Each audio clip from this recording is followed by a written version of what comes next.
become professors in the universities, and, Yes. and vice versa.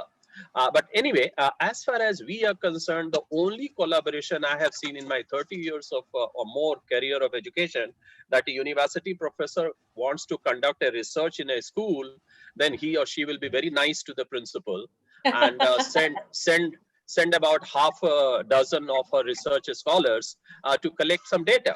And after the data is collected, a letter of thanks will also not come. And findings of the data will never come willfully, you see. Yeah. So we are coming from that background, unfortunately. And therefore, to break that ice or iceberg and to come to the level where we start working hand in hand with each other will take a lot of time, effort, willingness. And I believe people like you and Rajesh ji can do a lot in that regard. So that's my remark after listening to all of you. So Arindam, you've got a nice array of people from school and from higher education. So I think because he believes in collaboration. बिल्कुल बिल्कुल So this तो is बहुत the wholesome right- सा discussion निकलेगा because This is the right we'll be mix able to of- put our मैं यहाँ पे एक छोटी सी एक चीज डॉक्टर साहब से डॉक्टर अशोक जी से कहूँगा. I think we are late now. we are Aren't we late? Yeah. और अशोक जी मेरा नाम राकेश है, I guess. Sorry, I am very sorry. I'm very sorry. Rajesh हो जाता है. मैं राकेश का ही फैन हूँ, मैं राजेश खन्ना का फैन नहीं हूँ. But Arindam, somehow, आपका भी सर my हाथ में apology. दिख रहा है. My apology. Arindam. Yeah. Okay. Better? हाँ. See over there ना? Frame ठीक कर लो. अब आप बताइए. Better? हाँ बिल्कुल ठीक है. वेबिनार कर करके इसमें एक्सपर्ट हो गए, और तो कुछ होए ना होए ये पता है कि फ्रेम कैसे बनाना है, ये सीख लिया. ये ट्रेनिंग लेनी पड़ेगी आगे के लिए, भविष्य तो यही है. Aditi is very good with photography and cinematography. I know. Yes. Sir, remember some funny moments from Finland, I suppose.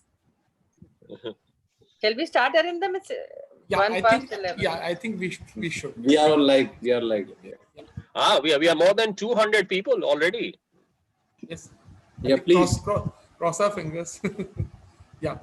Monu ma'am, you can. Good morning, everyone. On behalf of Panipat Institute of Engineering and Technology, I welcome all the panelists, delegates, participants, members from the industries and academia for being a part of the Edu Leaders 4.0 virtual conclave. Panipat Institute of Engineering and Technology, PIET, is one of the top engineering colleges in Northern India and the only one in Haryana to have this prestige, where the Department of Computer Science is NBA accredited. Piet is affiliated to Kurukshetra University, which holds #1 rank, which holds a place in the top 100 universities as per the latest NIRF ranking. Piet is also accredited with NAC grade A+.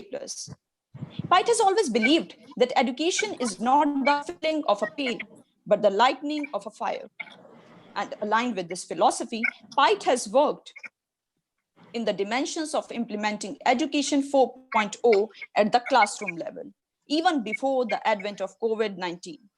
To substantiate this, as recently as November 4th, 2019, we had Edu Leaders 4.0 conclave, which was held offline at the campus and was graced by none other than the chairman AICTE, Professor Anil Sahasrabuddhe, Dr. Vishwajit Saha, CBSE Director, Skills and Training, and also Dr. Ashok Pandey and Mr. Rajiv Gulati, who are here with us today.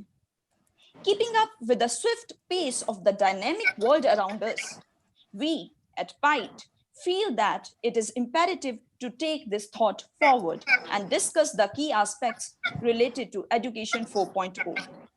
Piet Edu Leaders 4.0 Virtual Conclave is a series of 6 online chapters.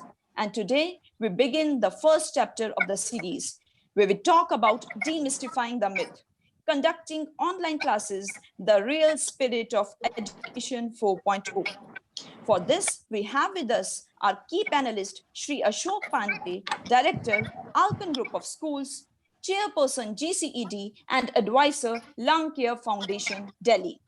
Sir exhibits keen interest in quality education and teachers' professional development and is an active partner for UN's Act 4 SDG and a Teach SDG ambassador. Sir has authored several articles, projects, and research papers, and also an educational travelogue, The Pedagogical Life Essays in Educating India, which was published in 2017. He also served as a chairperson, National Progressive School Conference during 2015 to 2017. He's the recipient of Lifetime Achievement Award by Ferguson Humanitarian Foundation International, USA. He was also awarded with Advait Foundation Award and President's Award for his contribution in education. We have with us Srimati Aditi Mishra, Principal DPS Gurgaon. Srimati Aditi Mishra is a career educator since 35 years and has worked at several DPSs, RK Puram, Vasant Kunj, and Dubai, and now head DPS Gurgaon since 2001. She is a national award receiver from CBSE, master trainer for CBSE, and has authored and ideated several books for children. We also have among us Mr. Rajiv Gulati, Senior Programming Officer and Head Incubation, United Nations Technology and Innovation Labs, India. Sir carries in his cap 35 years of rich experience with corporate, state government, central government, and overseas assignment. We must mention that Heartrun, the famous digital training program of Haryana, is his brainchild. By virtue of his knowledge, he is in the advisory board of Software Technology Parks of India and member secretary of Center of Excellence of Internet. We have among us Sri Rakesh Tayal, Vice Chairman, PIET. Sir graduated from Hansraj College, DU, in Economics Honors. He's a man who thinks much ahead of his time, and that's how Piet has grown faster than one can think. He's a visionary and thought leader who has worked tirelessly, empowering the Pietians with the latest educational tools and resources. Last but not the least, we have with us Mr. Arindam Bhattacharya, a product of modern school Vasant Vihar, who qualified his production engineering from Pune University and MBA from Nasi Monji Institute of Management Studies, and who is better known as skilled quiz master. He has worked with the organizations of repute like Godrej and Boyce. Arindam sir, I invite you to introduce today's chapter to the audience, as in why there's a dire need to align education with the Industrial Revolution, and also how COVID-19 has compelled the nation to look at the digital pedagogy in a serious manner. Sir. Thank you. A warm welcome and good morning to all my fellow panelists and the attendees. I think it's an absolute honor conversing with you through a virtual mode in these days and times of coronavirus. First of all, I pray for all of your safety, the family's safety, and all your near and dear ones' safety. So I think the mantra of the day is to stay safe. Without wasting too much time, I think it is imperative that we. I hope there is the audio is clear. Absolutely. Yeah. Okay. Without wasting much time, I think it's very important to lay out the construct of this, why this thought of Edu Leaders 4.0 came about. Close to about 6 months back, maybe in the month of November, as my fellow host mentioned, that at Panipat Institute of Engineering Technology, we had done an Edu Leaders Conclave. At that time, possibly the entire dynamics were totally different. Today, I think post-coronavirus and post this issue, I think this online education is a reality which we need to accept. So I personally believe this entire tangent and the dynamics of education has changed from time to time.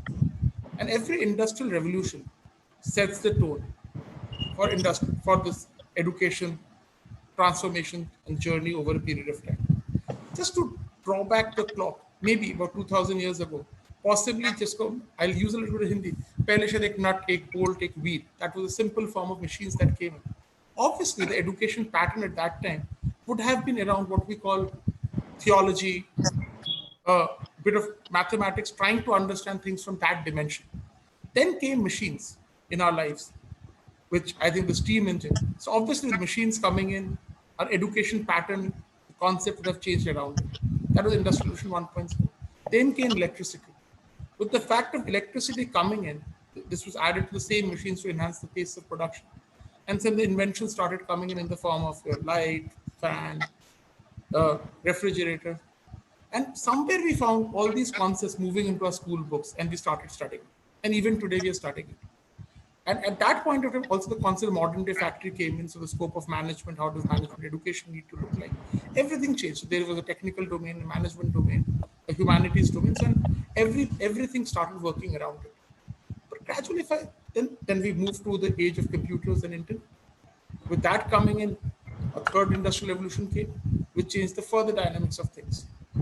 And today, because we have the computers and internet with us, today we are able to converse with each other through this virtual platform.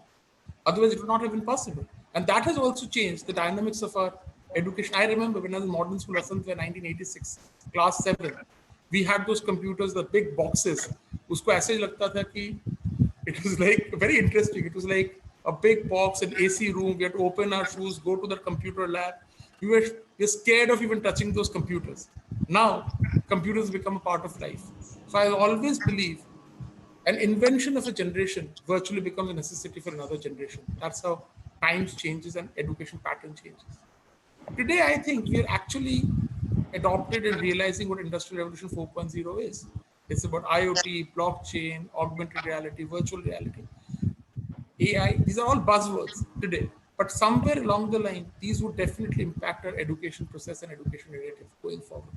And somewhere we cannot say education 4.0 shall be delinked from it. So somewhere we need to have a 360-degree approach to this entire process. Obviously, coronavirus is one thing, and I consider it to be as important a historical marker as World War I and World War II. I was just looking up, because I'm a sports fan, I was just looking up the records. The major famous tournament, Wimbledon, was not played twice. Once was the World War I period, one was World War II period. And the first time in its history since 1945, Wimbledon is not going to be played in 2020 after 75 years. So if I look at a historical tangent, historical direction, this is a serious marker in the history of mankind. So possibly it is for the good if we are able to realize and understand the changing footprints of education and things around us. So it is more about the idea that we are flexible. We need to possibly declutter our mind. And that is why we have this august panel of people with us who are absolute luminaries in their field, who can actually throw their light, because the people from the school fraternity, Dr. Pandey, Aditi ma'am, from the college space, and the institution space, Mr. Rakesh Tayal is there. And we have Mr. Rajiv Gulati, who works very closely with United Nations and on the startup innovation. So it virtually gives us an entire spectrum. And trust me, this is just the beginning of the 6th chapter show, as Ms. Monu started, or the host started at the beginning. So just to set the tone for the day, I would like to ask Dr. Pandey to come over and just give his perspective on this entire dimension as to how he believes the way forward and the future would look like. Dr. Pandey, after you, sir. Thank you, Arindam. I can share my screen also, if you can enable. Yeah, absolutely. I think it's just enabling you, sir. All right. Thank you. So in the meantime, Arindam, thank you very much. My co-panelists, I'm absolutely delighted. All the participants, welcome to this webinar. Arindam, I must tell you, without embarrassing you, you are a master craftsman in designing and conceiving ideas and thoughts. For past 2 months, we are attending these webinars, almost 2 webinars a day. Aditi might be attending 5. But such concept has not come so far, where you're trying to demystify and bring in education 4.0. In your introduction, you have said that we are almost forced to embrace it. I would dilute it a bit, and I'll say we have been induced, inspired, and encouraged to embrace 4.0. And that is what the way forward is. Let me give my, how much time I have, Arindam? Floor is all yours. I have put 7 minutes, but you can. 7 minutes. All right. All right. No, So you can I'll 10 minutes also. I'll just share a couple of thoughts here. So if you can see my screen. So this is, I wanted to share, some background. If you're talking about education 4.0, we must also know what is preceding it. And what is preceding it is a 4-point, the culture of the previous education systems, which we are somehow carrying as a legacy. One is, of course, we move from grade school, that is nursery, to graduate school like PIET, and our work begins considering that education has ended. So this is the second point. The third is, we have always wanted to do something, but we have shied away from being something. And the fourth is, our education system has put everybody into chasing grades, and grade success has been misconstrued as learning success. So these are the 4 points of deliberation, in which previous education systems have functioned. But at the same time, if I take the history from Second World War until 2020, the generations have changed. So we had the veterans, then we had the boomers, and then we had the generation next, then we had millennials, and now we have generation Z. So this generational change, and also the industrial revolutions changes, and we reached industrial revolution 4.0 much earlier than in education, it brought out some tensions in our education system. And I must tell you on a happy note that this tension has been good.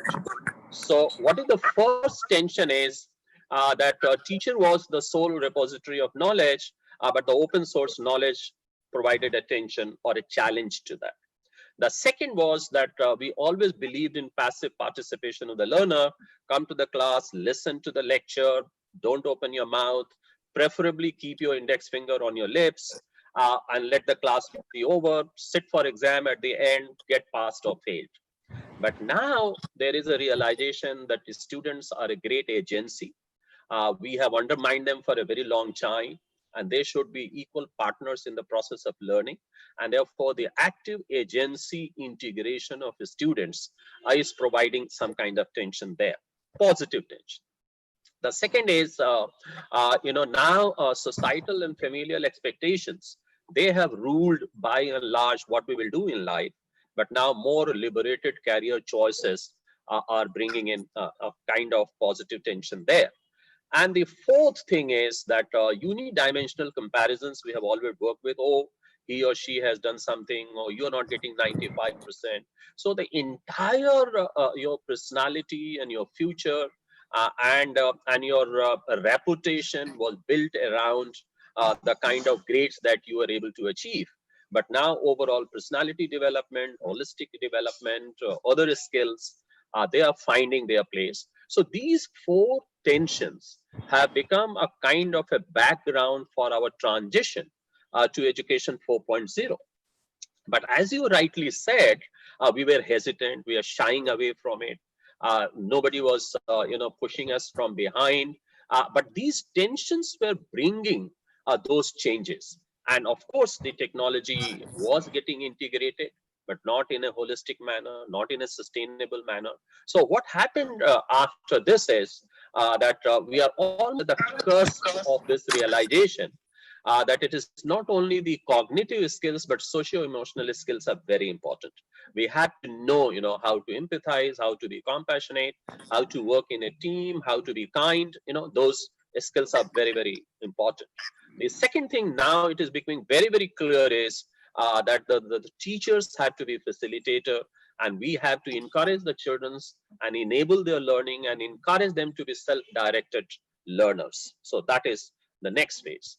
And of course, the remote learning is coming.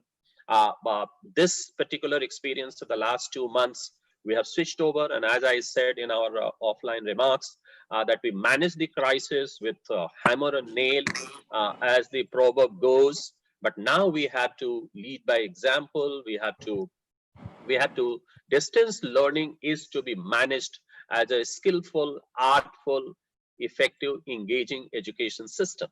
And there both synchronous and asynchronous methodologies of interacting with the children, at the same time giving them options to learn at their own pace, come back with questions. So this is going to be the new nuance of remote learning. And the fourth thing which is going to happen in Education 4.0 is the new skill sets, the competency learning, and these four things are going to define. And just to complement what I have said, I'm presenting here a survey result in which we asked a very large number of teachers as to what are the learning skills that you think are going to be very, very important. We had some feedback from other researchers and surveys done.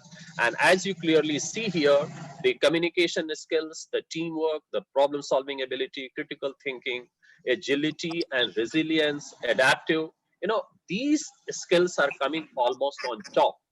And considering that the children today entering the nursery schools, 20 years down the line, 85% of the careers do not exist today, and they just do not know what is going to happen. And you couple that with the uncertainties, the careers become even more mysterious. And therefore, under those circumstances, skills like these assume greater importance. And therefore, schools and colleges have to recalibrate their entire education system, their curriculum, their pedagogy in such a manner that we are able to prepare our children to face the uncertainties and vagaries of the next 10, 20, 30 years. So in my opening remark, I will rest my case here, and probably we can build on it later. Thank you, Arindam. Thank you very much, sir. I think it was a wonderful outlining where you spoke about the entire gamut of changes over the period and how the human behavior has changed over a period of time. So that has also contributed to Education 4.0. And I think it's great that people have started asking a little bit of questions, which we'll definitely take up as a later part. Okay. Yeah, I'll make a note of it, and maybe later we can ask. Yes, absolutely. Yeah. So now, Aditi ma'am, I'd like to have Aditi ma'am here to share her view on actually being absolutely hands-on with schools and managing a set of schools. So she would actually really know as to what are the challenges she's facing and how she's dealing with it from a pure perspective, and what's her opening remarks on this entire. Thank you, Arindam. Thank you. Again, it's an honor to be among this illustrious group of people. I think I've known you for more than a decade now, Arindam, and this is probably a master stroke to get so many divergent views together and work at solutions.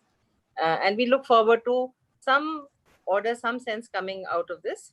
So the biggest challenge, I think, when all this started in the middle of March was the sheer unpreparedness of schools and teachers. Let's be honest, in most CBSE schools, a large percentage of teachers were not very well trained. Of course, they know how to answer emails. Of course, they know how to make a PPT. They know how to format their question papers. But how to beam a class from their classroom into a virtual mode, into the drawing room or the bedroom of a child, is a big challenge. So most schools that are in the country moved very swiftly into the online dimension with just maybe two or 3 days of training, which was face-to-face, because then the 19th of March was the first official lockdown. And then a lot of trainings were happening online. I must compliment two sets of people who made this transition bearable. One is, of course, the teacher herself or himself, who took on this challenge. And despite all their fears, despite all their nervousness and trepidation, they have done a remarkable job. And I think I must applaud all the teachers across the country who have taken to this new model, to this new normal, in the nicest possible way. The second group of people who need to be thanked are the parents themselves, who have accepted a teacher into their home, who have not been overly critical. Yes, they have found some things which didn't go right, but very politely they've understood that this is something a teacher is doing out of her comfort zone. And it takes a lot of courage and niceness to accept that something new is being done. Let's not be over-critical, because when you criticize without giving solutions, you tend to finish off a project or a sort of an abhiyan. This is an abhiyan which we've got into. We recognize our utmost duty as teachers is to reach out to the children. And when I say reach out, please don't misunderstand me. कि CBSE school है, पढ़ाई कराएगा, marks chase करेगा. No. I think the first 10 minutes of every class are only dealing with issues of how are you, what did you do yesterday, did you have some fun, were you able to try something new, did you learn a new skill set. So encouraging children to do something more than just studies. Of course studies are important, parents expect that out of schools कि आपको पढ़ाना है, हमारे बच्चे को JEE में बैठना है, हमारे बच्चे को बाहर country के लिए apply करना है. So all those duties are very much ingrained in the teacher of a good CBSE school. But along with that, to recognize that this is the way forward and it's not something which is going away in 1 month. ये अजीब सा किसी को misconception था कि महीने भर की बात है फिर ठीक हो जाएगा. I don't think this is going away very soon. And even when the corona goes away, between you and me, the dangers and the sheer uncertainty is going to force us to look at new ways of moving ahead. So of course, the one way is the blended learning or the hybrid kind of an education, which we are looking at, which means that, even when schools open, we can't have all the children back in class. That's very clear. So the government may say only 40% children will come, or only half the children will come, or only senior school will come. We don't know what direction we will get. But most schools that we work with is the NPSC or the Gurgaon Progressive Schools, we've thought out ways that how will we manage this. So typically the solution that is coming out is that if you use the model of odd and even number of roll numbers coming on odd and even days, then the rest of the children who are sitting at home will be receiving that same lesson on Microsoft or on Google or whatever platform from the classroom itself. So the one day there'll be a face-to-face teaching, on the other day there will be the teaching online, which will continue for God knows how long. Let me now come to the other challenges that come. One is, of course, a dire need of further enhancing a teacher's skills. And this can happen only online. And I look forward to some more programs coming up, some more courses coming up, which can help teachers at their own pace, at their own time, learn some new skills, which can make their classes even more interesting, exciting, and not as undecided as they were to start with. The second challenge that we face is bridging the gap between the privileged and the marginalized. That's a huge challenge for all schools across the country, especially in view of the EWS that we have, who are as dear to us as any other child. Now, these children come from very marginalized homes where they may not even be able to get food, 2 square meals a day. Of course, the government is providing food for them. Of course, efforts are being made by NGOs to reach out to them. But in such a home, I don't think there is provision for a television in each house. And though the government is preparing, there's a channel called Swayam Prabha, there's an app called Swayam, where children are being taught the content which is required to be taught. But most of these are in clusters. There are 10 houses depending on one TV. I don't know how many would be ready to listen to a chapter on electricity or on food production in India. Parents might want to have some entertainment. In the few homes that have phones, at least in our school, we did this, that we called all the parents a day before the lockdown happened, and we downloaded Zoom and Microsoft on their phones and told them that at this particular time, ye lesson aayega. Immediately after 1 week, we were told that, this is a time that they could be working, they could be busy with something. So we made provision that the lesson can be recorded and then seen by the child at some other point. But these are real problems that need to be addressed. I don't know how they will be addressed. Is there some way that we can provide tablets or cheaper iPads to children from these homes, or whether there can be some system of providing for larger TVs in big bastis or clusters where children can be devoted to just watching that television program, which can give them some education. I'm not sure what the solution is, but these are just ideas that are coming up. And the last challenge that I have, like I said before, school is not only about the 3 hours. It is not about only chasing a curriculum. Good schools believe in teaching many things along with teaching the content. So my challenge here is, how are we going to teach our children resilience? How are we going to motivate them? How are we going to build their skill sets in such a way that they come out of this stronger, braver, and more confident? It's a huge challenge, because we know in the homes, children are facing a lot of problems of mental health. It's not being talked about too much. We encourage them to talk. there are incidents of domestic violence having been increased. A child who's cooped up in a home and watching domestic violence is going through all kinds of issues, which could affect his personality, which could affect his learning. So there has to be some way that we can connect emotionally with a child while being online, and I think we need a lot of help in that. Let me be honest, there's no shame in asking for help, but we need help to move forward. We need help to train our teachers to go beyond what we are doing now. We have done the brilliant first step. For this second, third, and fourth steps, we need help. And we look forward to a greater engagement with higher education to show us the way, to lead the way, and prepare our children for a happier and a better future. Thank you, Arindam. Thanks a lot, Aditi ma'am, for brilliantly laying it out. For me, what stood out, and I think it just gave me a different perspective, means the life, because possibly you're talking about how to take education 4.0 forward. But how do you sort out issues that a kid or the parent or the family is facing at home, and the child is actually watching a different environment? Yeah. Like actually that is where different movies, different ecosystems. So I think that can actually have a lasting impression in the mind.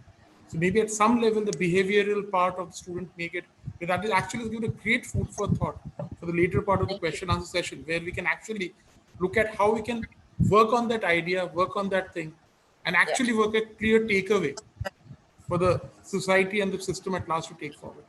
I think fantastic. Now I think Thank you. At this point, I would like actually Arpana ma'am from the Piet school to come and show us a hands-on demonstration as to what has Piet done as an institution pre the lockdown phase and post the lockdown phase, because Piet has actually been this education 4.0 space for a while now. And I think, and as you ma'am said, rightly said, the learning continues to happen. As Pandas and you said, Arpana ma'am, over to you for a present. And I would request all attendees and delegates to please keep noting down questions. We will find a lot of questions here. Help us for a subsequent. Yeah. First of all, good morning, everyone. Today, I got the honor to be the face and voice of Piet team, and it's absolute honor for me. So today, I would like to first welcome all the participants of today's webinar. And here at Piet, we have taken a responsibility. As we all know, that responsibility educates. So we have taken the responsibility to take everyone on a newer education platform to a journey where you will see how we have worked toward the vision of education 4.0. As we all know that it's already been 10 years from industrial revolutions, and we are lacking behind in the field of education. So basically, education 4.0 focuses on artificial intelligence, robotics, smart technologies and tools, everything that we cover in today's life. So it's basically give you the idea to connect with today's life and to move into the new era. With the next slide, I will show you a glimpse of industry 4.0, the journey of their 400 years, from the mechanization to the mass production, and with the aided computers and networks. Industry 4.0 was actually, you can say, Internet of Things, was more networked approach. And the next slide will show you the picture in which we will see how education transformed itself. You can see in the first top left corner, education 1.0 is all about a teacher delivering lectures and the students gathering the information. There was no communication. It was just one-to-one communication. Slowly we understand what we are lacking, and we transform to education 2.0. Still, we are in education 2.0. You almost know that, yes, our teachers have been replaced by the educators, by the person who are having knowledge. We are using but tools. Then comes education 3.0. No doubt Piet is already using project-based learning at school and college level, but still we are lacking behind it. The education 3.0 focuses on all the use of tools, technologies, collaboration. But what is the need of today's time? To move into the next version of education, where learners are teachers, they are co-learners, they are educators, where there is open access to information, where we can share the content freely, and actually one can learn with another person virtually anywhere, anytime. With the next slide, I'll just give you a glimpse of how the transformation occurred prior to lockdown, because we have embedded the roots of education 4.0, you can say, a year earlier, with the help of blended learning, flip learning, I'll show you the videos so that the concept can be shown very clearly, and even the visionary Mr. Rakesh Tayal will also speak on it.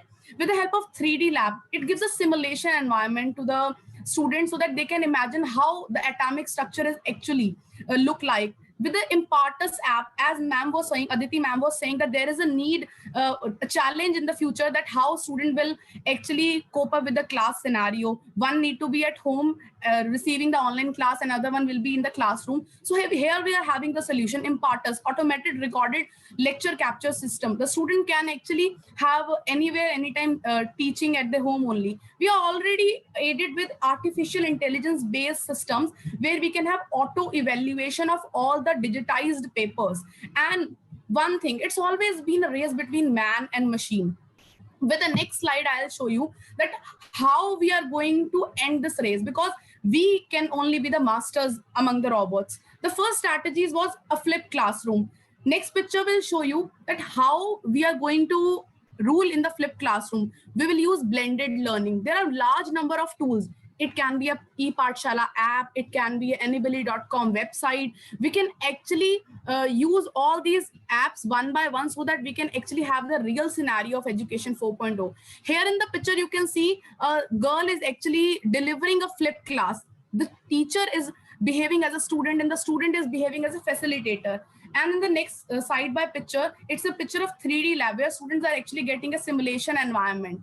Other than that, we are already having next slide, we are already having a large number of tools that actually aid the students. Suppose there is example, take an example of a girl named Shruti. Shruti actually started her journey because she wanted to present a topic post lockdown through a virtual scenario. She was already having aided Impartus lecture labs. She was already having extra marks. She was having e-textbooks, e-Pathshala app. She was having digitized automation, everything. So that all these tools are helping her to prepare a topic based on research. It means open access to all the tools. The learning was very easy in that concept. With the next slide, I'll show you. Shiraz, please, next slide. Thank you so much. So real learning, digitization, automation, analytics are there. With the next slide, I'll give you a glimpse of how we are building the social quotient, emotional quotient in the students. How they are actually, everyone distributes the food. Everyone actually try to be social and connect with the audience and with the others who are there. But we are actually building the roots of empathy in them. Please play the video.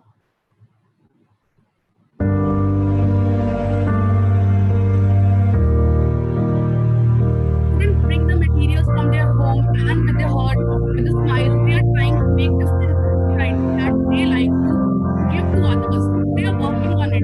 It means they are making an emotional connection. As we all know that we need to move together with the underprivileged one also. It's also in a 50-50 scenario. We need to work together in collaboration with the others. So here they got the emotional connection, because once you be there, once you live their life, you actually have the idea of how they are actually surviving. So Piet is always there. Lockdown gave us a challenge because holding students in the classroom and they're not learning anything, that was not the solution. It was a time for a change so that we can actually opt for newer options. Next slide, please. We can actually opt for newer options and we can move to a next newer version of education. So just to give you a brief, what was the question, what was the problem, what was the constraint? Blackboard, pen, paper, classroom, bench, comfortable environment was no more there, because it's a, you can say, a new normal. As Aditi ma'am said, it's a new normal. And the present scenario, we need to move through online learning. With this slide, I want to explain that online learning is not education 4.0. There is more to that, because there comes questions from the students, how you can ensure that the student sitting on the back side of the system or the device is actually listening to you. So you need to be more creative, more innovative, so that we can actually make sure that yes, learning outcomes are mapped. Next slide, please. We can do this with the help of, you can say, newer challenges by focusing on groups. It can be a learning strategy by making a group of 4, 3, 6 to 10, so that the students can no longer an audio learner or a video learner. They can be kinesthetic over a virtual platform even. We can actually have project-based learning. At Piet, we started this challenge a month ago, and we have projects based on each subjects. I'm not talking about college where we are running hackathon and projects like that. From the basic level, students were doing projects in SST, science and English, and understanding the real spirit behind that. And when we incorporated Zooms and MS Teams, teachers and students were co-learners. It means first time in history, all were learning new things together. Yes, there were challenges, but this gave us an opportunity to move forward in a better way. Next slide, please. Continuing to the vision of education 4.0, I'll show you a glimpse of video how the teacher used to teach the concept of flipped learning and blended learning before lockdown and after lockdown. Please, sir, play the video.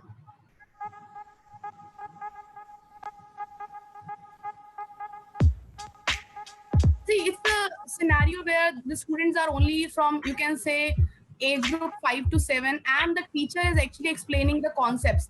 One student is explaining concept to the group of 4 other students, and they are learning by themselves. They are actually imagining the things by their own and trying to come to a conclusion. No doubt a teacher, a guide is always there to explain. But here comes the role of technology. Blended learning came into the role. Smart Class 8 is already there to facilitate students so that they can visualize in a better way. They can actually have the idea. But then there comes a real challenge, because now no longer the classroom was available. Teacher cannot give the face-to-face interaction to the student. Here comes a solution. One of our teacher showing or explaining you the concepts of sense organs. Please have a look. Today, So the video. we will learn about sense organs. What are these? These are eyes. Eyes help us to see. What is this? This is the nose. Nose help us to smell. Class, what is it? You, ma'am. How's it smell? Good or bad? Good, ma'am. Which body part had to smell? Nose, ma'am. Very good. So, nose to smell. Class, what is it? Teddy, ma'am. It is soft or hard? Soft, ma'am. Which body part has to feel? Who doesn't want such a... So it's time to think critically, recognizing the future of education, because it's always been uncertain, and with this present scenario, it will be uncertain. Nobody knows what is going to be in the future. So the main thing is how we can move further. What is the way forward? We can say real and virtual classroom will coexist. That is the thing that you need to keep in mind. And students can actually will learn quicker way. As you have seen Sarah, the teacher, the cute teacher, she was showing the learning. She was actually explaining the kids the topic. Similar way, we need to work on that. And as I already shared with you, that we humans are actually working on artificial intelligence, making robots such as Sophia, who got, you can say, who got citizenship of US because she's a first human robot made by us. And we are actually, there's a thin line gap. We are working with her. We need robots to work with us, for us, and not the robot to rule us. So it's always been that gap. With the next slide, I'll explain you the concept of how we need to think of out the box. Yes, this was one of the solutions. We use flipped learning, we use blended learning. We started arising questions from the questions so that we can actually go to the roots. We can actually work on the environment so that students and teachers can form the solution. No doubt I have covered few points, but for sure Rakesh will cover the rest. So it's a request from my side to join hands with us so that we can actually have a future where we all learn in an environment in a better way, and we all want you to welcome to give us ideas on education 4.0. We are working on it. Thank you so much. With this, I'll call the moderator Arindam sir and the visionary Rakesh sir to please continue this today's presentation. Thank you so much. Thank you, Arpana ma'am, for this wonderful insight into this entire process about what Piet is doing. And I think the best part is your presentation is actually set people asking questions. And once you start getting questions which are thought-provoking, I think we are in the right direction. So I think, because once you ideate, and you can get a lot of things going forward. I think now, I'd like Rakesh sir to come over because he's been someone who's seen the life of education 4.0 pre-lockdown and post-lockdown and how he sees the journey evolving. And what's made him think that education 4.0 was a thing that really the nation needed to look up to when he started. And then and then once the lockdown happened, then it was like a natural transition. But somewhere I believe that I think we're still trying to figure out. It is like someone, Rakesh, just a minute. Someone just said, ki, don't look at online education as only education 4.0. It's going to be a blend of virtual and uh, the real process. It's going to be a mix of real and virtual. Rakesh, over to you to take this idea forward. Good morning, everyone. Basically, what is happening is, because of this advent of COVID, many, the schools in particular, they were, in some kind of in doubts, how to take this education forward. And then, everyone shifted into this online system. As Aditi ma'am, clearly defined that what were the challenges which all these schools faced. Because we were not looking into this concept of education 4.0. Because the industry has changed. We have transformed from industry revolution 1 to industry revolution 4. So the things were changing around us, but we tend to follow the same kind of things which was happening. Being a CBSE school, you have to just do the things which is being told to you, what the authorities told to you, what the board tells to you, tells to you, okay, fine, this is what is required out of you. And because, the very nature of this, all these boards are about standardization, about, this kind of, the grading system, the kind of examination system that you have to, do all that kind of, rote learning, and then you have to vomit, all that kind of a learning during, your examination. And that particular concept is no more long valid one, because, you have to look for a, more sustainable learning, which never ends with, your examination. It goes with your life, so how you can have that thing in place. So you have to provoke the minds, you have to instigate the minds of the students, you have to brainstorm all these kind of new ideas which are coming to their the minds. And I tell you, because of my personal experience, because we have students ranging from KG to PG, so and what we can understand is, like, the students at the early age, they are you can find some very good ideas coming from their mind, but the only thing is, what we make to them is, we just narrowed down their approach. We don't let them question the things. We have the classrooms where we say, please keep quiet. So we don't allow the students to question. So that is what the problem is. The students are off, just they do, they just like turn off their minds whenever they come to the class, because the teacher is doing everything, the students are just listening. And you cannot have the passive listeners for long. You just try for yourself. If someone has come and will not take your questions and don't interact, then what will happen? All the ideas will go away, right? You will just become the passive ones, and then the energy will be drained out. Everything will be lost out.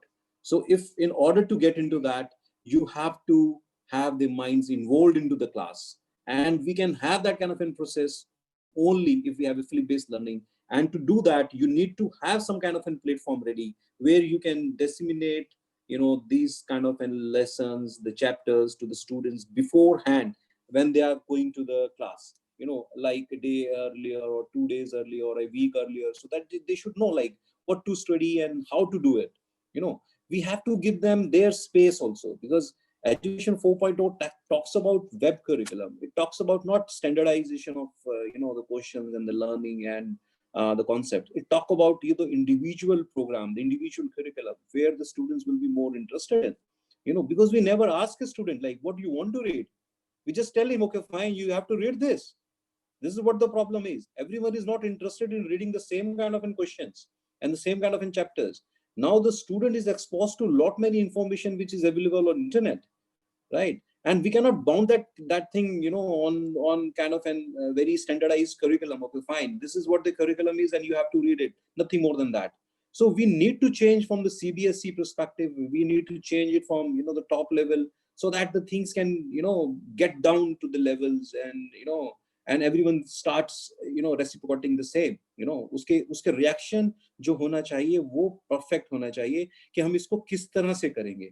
अभी ये बहुत ज्यादा हौच पोच है. अभी लोग समझते हैं कि एजुकेशन 4.0 का मतलब है online learning.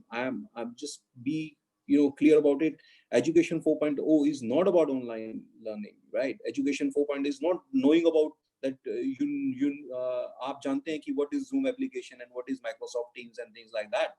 But now you have to, the challenge is on you, the onus is on you. How are you going to use all these kind of platforms? तो आपको अभी बच्चों को रिसर्च सिखाना है, बच्चों को बताना है that they have to get out of this fear of presenting themselves in front of the class.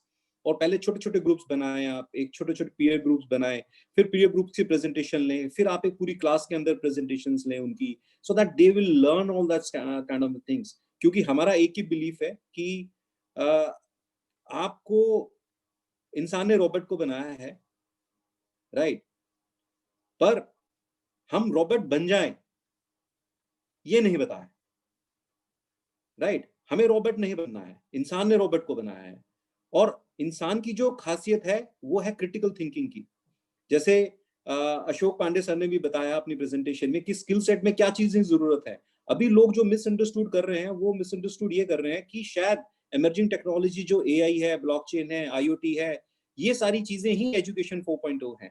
This is industrial revolution 4.0. Education 4.0 is इसके हम किस तरह से रिस्पॉन्ड करेंगे, किस तरह से रिएक्ट करेंगे, और हम किस तरह से वो चीजें बना पाएंगे so that we can govern this robots and I robots, intelligent robots, right. हमको बच्चों की जो स्किल्स हैं, which is more about like critical thinking, which is more about creative thinking, which is more into emotions, which is more about social thing. We have to instill all these kind of qualities and hone these qualities among the students, right? Instead of just making them learn things like कि हम AI उनको सिखा दे, रटा दे, उससे कुछ नहीं होने वाला है. आपके पास ये सारे गैजेट्स अवेलेबल हैं, आपके पास मोबाइल फोन, आपके पास स्मार्ट डिवाइस आपके पास अवेलेबल है. You can store any amount of data into that, so there is no need of memorizing the things. We need to evolve our system, and it should be practical enough so that we can start making students learn, right? We don't tell them every solution, right? Don't tell them every solution, don't tell them what is the right solution. Let them find out their way, because no way is correct, because if they don't experiment, they will not learn. If they will not walk, they will not know which one is the best way to walk.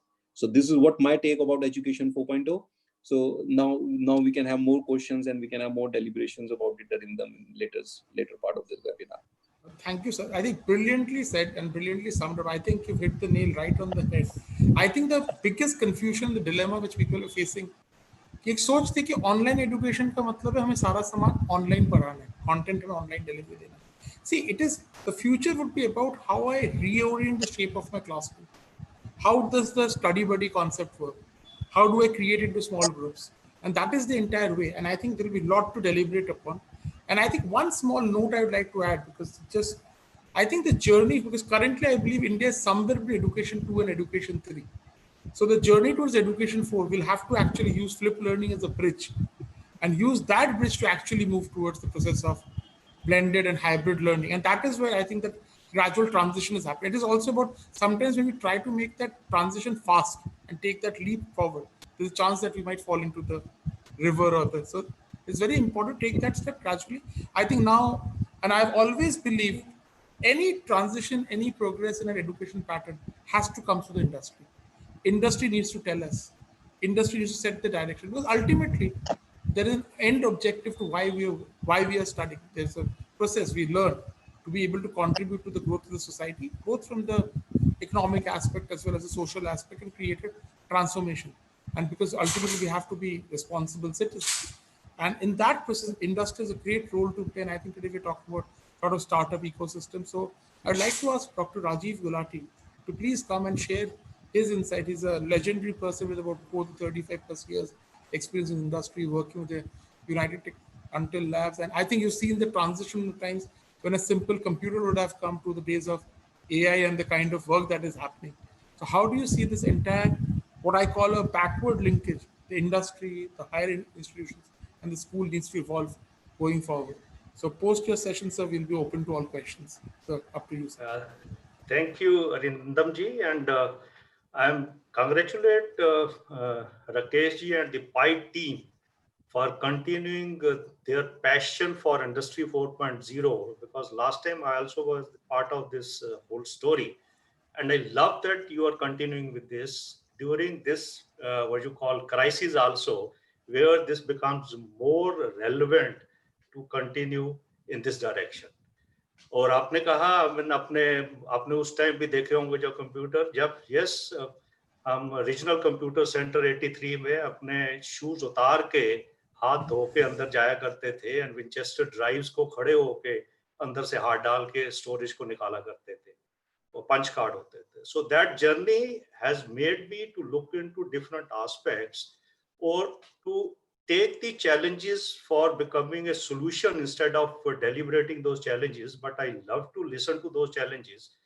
और इस journey ने fortunately मुझे ये कहा मुझे अच्छे दोस्त मिलते रहे पाइट मिला मिनिस्ट्री ऑफ एचआरडी मिली हार्टफोन मिला जिसमें कुछ ऐसे मेंटर मिले जिन्होंने ये हेल्प किया भी सोसाइटी को हम सामने रख के कैसे आगे ले जा सकते हैं और सस्टेनेबल सॉल्यूशंस इसको कैसे प्रोवाइड कर सकते हैं There was a time जब मैं एक बार एक पढ़ रहा था कहते हैं school is not paradise but school is a place where paradise can be created. आज इस चीज को जब मैं पढ़ता हूँ और स्कूल के बाहर रहने को घर में बैठ के लोगों को पढ़ाने की कोशिश करते हैं and when there is a 1.3 to 1.5 billion students and the youth across the planet are affected because of this whole story and then the classrooms जो होते थे they are now converted into the Zoom and online classes और जो हम pedagogy बोलते थे उसको हम पैनिकॉगी बोल रहे हैं आज की डेट में जैसे मैडम ने भी कहा we were not that prepared at this level but fortunately the teachers are the people who drive any country I always believe in that and they stood at the front line they are the real warriors for this thing and they bring this whole story within such a short time that they started immuning themselves to this sustainability of how to take the education forward. और जब आज मैं ये भी देखता हूँ general जो हम जनरेशन Z हम जिसे बोलते हैं they are troubled with short word use करूँगा उनकी लैंग्वेज में FOBA fear of being alone FOMO fear missing out ये सारी चीजें मैं घर बैठा हूँ अकेला हूँ mental stress and all those things are coming before me and there is a blended education coming before though which they never experienced. I know there is an online education even our times जब इग्नू सामने आई थी and there was another phobia भी इसकी degree लेंगे तो क्या होगा और जब हम डायरेक्ट स्कूल में जाके पढ़ेंगे तो वो ज्यादा अच्छा है और ये नहीं है so these things are making us to look into this in a different manner and definitely the technology जो है वो इसमें एक बहुत बड़ा रोल अदा कर रही है we will not say that technology in education alone is going to be an enabler there are so many things जब जैसे राकेश जी ने भी बोला there are so many things which we have to look मुझे इन सारी चीजों को जब आपसे सुन रहा था तो मैं उसको कोरिलेट करते हुए कुछ चीजें आपके साथ बताऊंगा while sitting with the UN there are different thoughts when we look into this examples के साथ देता हूँ पिछले दिनों एक कोई बंदा कहता है मेरे पास ये बहुत अच्छा ऑनलाइन के कोर्सेज हैं और हम इसमें we are doing it very nicely and developing और लोगों की हमने ये भी देख रहे हैं उसके असेसमेंट भी ले रहे हैं तो समय आदमी ओके यार मुझे भी दे दो हम भी will try in some school this एक नहीं जी ये तो हमारा पेटेंट है I can't give it so there was an question क्या learning can be patented so there are roles of bigger organization like the UNICEF, UNESCO has coming forward. Until abhi recently I tied up with the UNESCO where जो इनकी total pan India जो learning थी उसमें joining the dots जो different चीजें हैं उनको एक ऐसे प्लेटफॉर्म पे ले आने की कोशिश कर रही हैं that the schools will be given that and a free of cost and then the schools can assess it और जो भी development हो रही है that will be in an open source so that the people will start assessing it. जैसा हमने distance maintain करने के लिए एक ऐप बनाया इंडिया ने यूएन ने भी एक ऐप बनाया but that was an open source so that there should not be any challenge in the security and all those things that people can address. So a broader aspect started developing where this whole even blended learning and things are coming out from this thing. So it is very, very, I totally agree with some couple of points which madam has also put, that जो economically weaker sections के लोग हैं और उनको because of the access to technology at the bottom of the pyramid is a big challenge. And there is a, what we say, there's a Matthew effect coming out of this, that we are digital divides कुछ ज़्यादा होने जा रहा है, उस चीज़ों को कैसे assess करना है. But let me appreciate at this point these couple of initiatives which government has taken, and they have brought the good things into the at the grassroots level. Common service centres थे जो किसी जमाने में launch हुए थे, उनके जो village level entrepreneur थे, मैं हरियाणा की बात करूं तो there are at every gram panchayat level these centres are existing. इनके अराउंड हमने 3000 लोग हार्टसोन में बैठ कर ट्रेन किए भी ये सर्विसेज कैसे ले जा सकते हैं, कैसे हेल्थ सर्विसेज वहां पहुंच सकती हैं, ये हेल्थ कैसे ई एजुकेशन वहां पे पहुंच सकती है. Again the question was the net connectivity. Bharat net करके जो नेशनल ऑप्टिकल फाइबर नेटवर्क था, भी हर एक ग्राम पंचायत तक पहुंचाया जाए, वहां पे आपकी कनेक्टिविटी कैसे होगी, technology can how they play this role. उस चीज को जब accelerate about 2 years back 3 years back किया, आज हर एक ग्राम पंचायत जब फाइबर नेट से कनेक्टेड है और सीएससी और बीएलई उसको मेंटेन कर रहा है. And one experiment during my tenure with Hartron was done in the Faridabad district, where 68 village के जो स्कूल्स थे उनके अंदर वो फाइबर को टर्मिनेट करवाया गया to create a model so that there should be somebody is going to own that, because there was nobody owning that fiber, the maintenance, everything was a problem. The school started owning that. जो computer वहां पे 30-30 लाख लेके labs के ऊपर पड़े हुए थे, there was nobody to do that. The VLE started running those things at the village level. The e-education content started dissipating and bringing in change at that level also. So there is so many good things which started happening. Now they are bringing the fruit to those trees also. So we are very optimistic at this level. And then another good point which came forward was that जब हम innovation और इसकी एक ecosystem create करने की कोशिश कर रहे थे, जो challenges चाहे industry को आ रहे थे, due to your 4.0 and all those things, the academy was working very closely through some hubs which have been created, जिसपे Piet is very closely worked with the Heartthrob जो hub हमने गुड़गांव में create किया हुआ है, जहाँ पे industrial associations are incubating the startups. Center of Excellence IoT है, वो क्या-क्या experiment, क्या-क्या latest technologies कर रहे हैं, और students उसको how they can build their own minds along with their education. Now they are becoming a fruitful to these days. So those people started having interns. जब cost cutting की time आ रहा है, these startups started looking into these students who can pro bono or within a lesser things can accelerate their innovations. And when at the top level government is looking that these innovations only can bring a change, the youth can bring this at a fast rate, they also started changing their mind and adopting them at a very fast rate. So there is always a positive thing going into that. और no doubt there are lot many experiments at the international level जहाँ पे हम ये कह रहे हैं one mouse per child जो Microsoft का इनिशिएटिव है, वो भी आज की डेट में ऐसे लग रहा है बहुत अच्छा आगे आने वाला है. और जो चीजें तब हम कहते थे फिजिकल हेल्थ और बच्चे की बैग उठाना, lighter bag, so let us take all these what you call cosmic chaos into a great challenge where the students, where the institutions, the innovative institutions can start enjoying it and bringing the technology at the front foot and the youth at the front foot to start looking at collaborating into it. मैं यहाँ industry 4.0 को एक another thought से लेता हूँ जो मैंने एक आर्टिकल पढ़ा था जापान से. They are saying because now everything is evolving around a society and they want to create a beautiful society around it, a sustainable things should come out. ये सारे करने के लिए इंडस्ट्री 4.0 का नेक्स्ट स्टेज क्या होने वाला है? Education 4.0 is there to align it with the industry 5.0.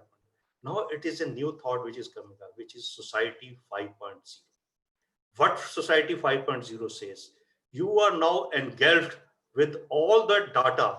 IoT है, sensors हैं, Alexa आपके कमरे में बैठी है. Now I will say now the teachers are becoming the new Alexas of every child who is at a distance. So they started talking to teacher like that only. So data is flowing everywhere around us, and how to utilize that data for the benefit of the society, how the AI for the good, how these things for जब हम कहते हैं ई health हम पहुंचाना चाह रहे हैं, all these datas जो हमारे ओल्ड एज के लोग बैठे हैं, जो हमारे वो स्टूडेंट्स बैठे हैं जो विलेज में जिनको हम एजुकेशन नहीं पहुंचा रहे हैं, how this whole technology can benefit this society. So let us start thinking into the society 5.0, a layer above the industry 4.0 and the education 4.0. That is my thought into this. And I always say that we need to have a great perseverance for the future, which has become present for us now. अब वो दिन नहीं है जहां हम wait करें, हम ये पहले अपने लिए तैयार हो रहे थे 10 साल बाद हमारे बच्चे ऐसे होंगे या हम ऐसे होंगे. It is the time where now we can experiment. Government is there, different agencies are there who are helping you to accelerate from the और कोलैबोरेशन. जो मैं सबसे बड़ी एक चीज कहता हूं, जो मैडम ने भी आज मॉर्निंग में हम जब बात कर रहे थे, we have to join the dots. मैं आपको ये इतनी उसमें का अपने एक्सपीरियंस से कह सकता हूं, बहुत सारे लोग सेलर्स में बहुत अच्छा काम कर रहे हैं, लेकिन उसकी आउटकम कहाँ आ रही है ये बहुत कम लोगों को मालूम है.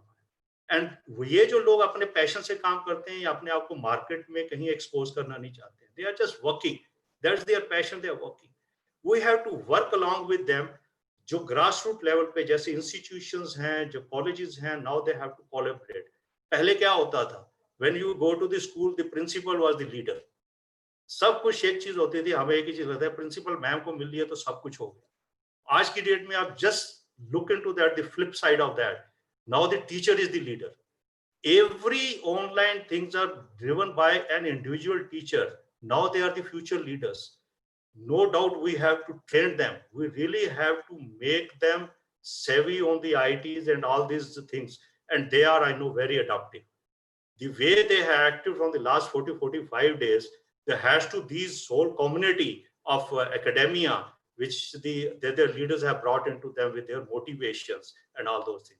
मैं ऐसे लोगों को देखा है जिनको माउस पकड़ना नहीं आता था.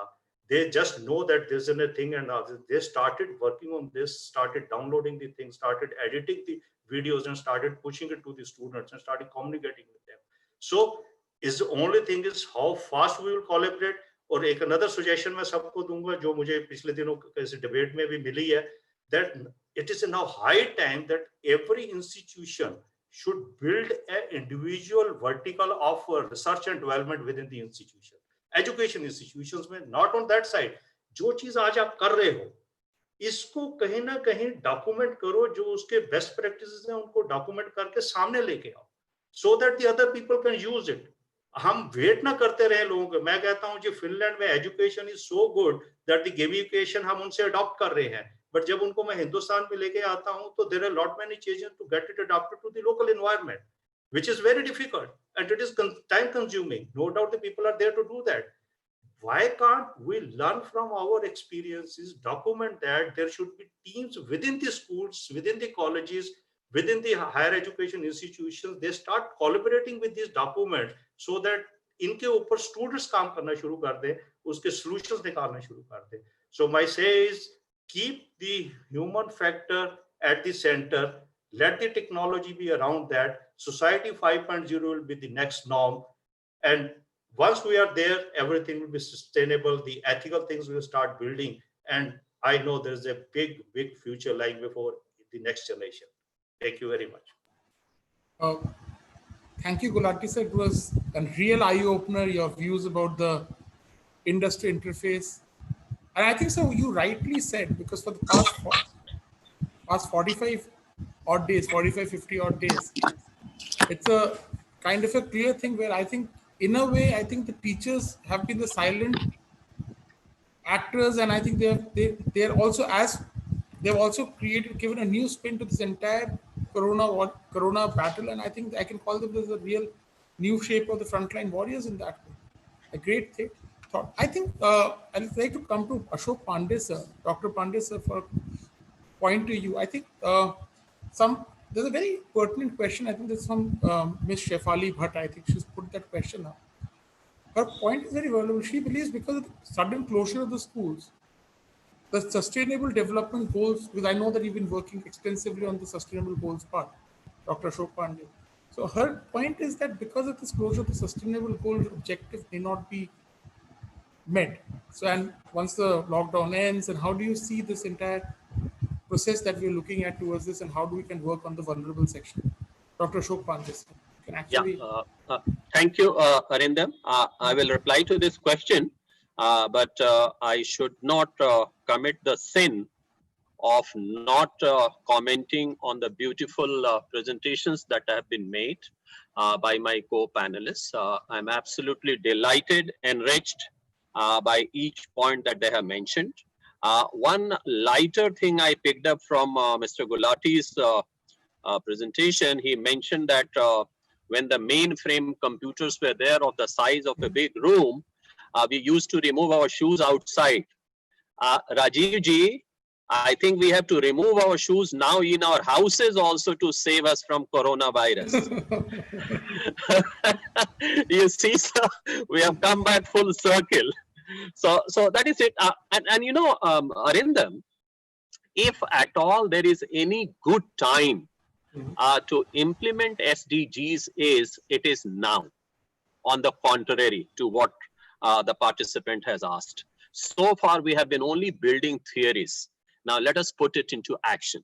As it is, United Nations Secretary General has termed the decade from 2020 to 2030 as the decade of action.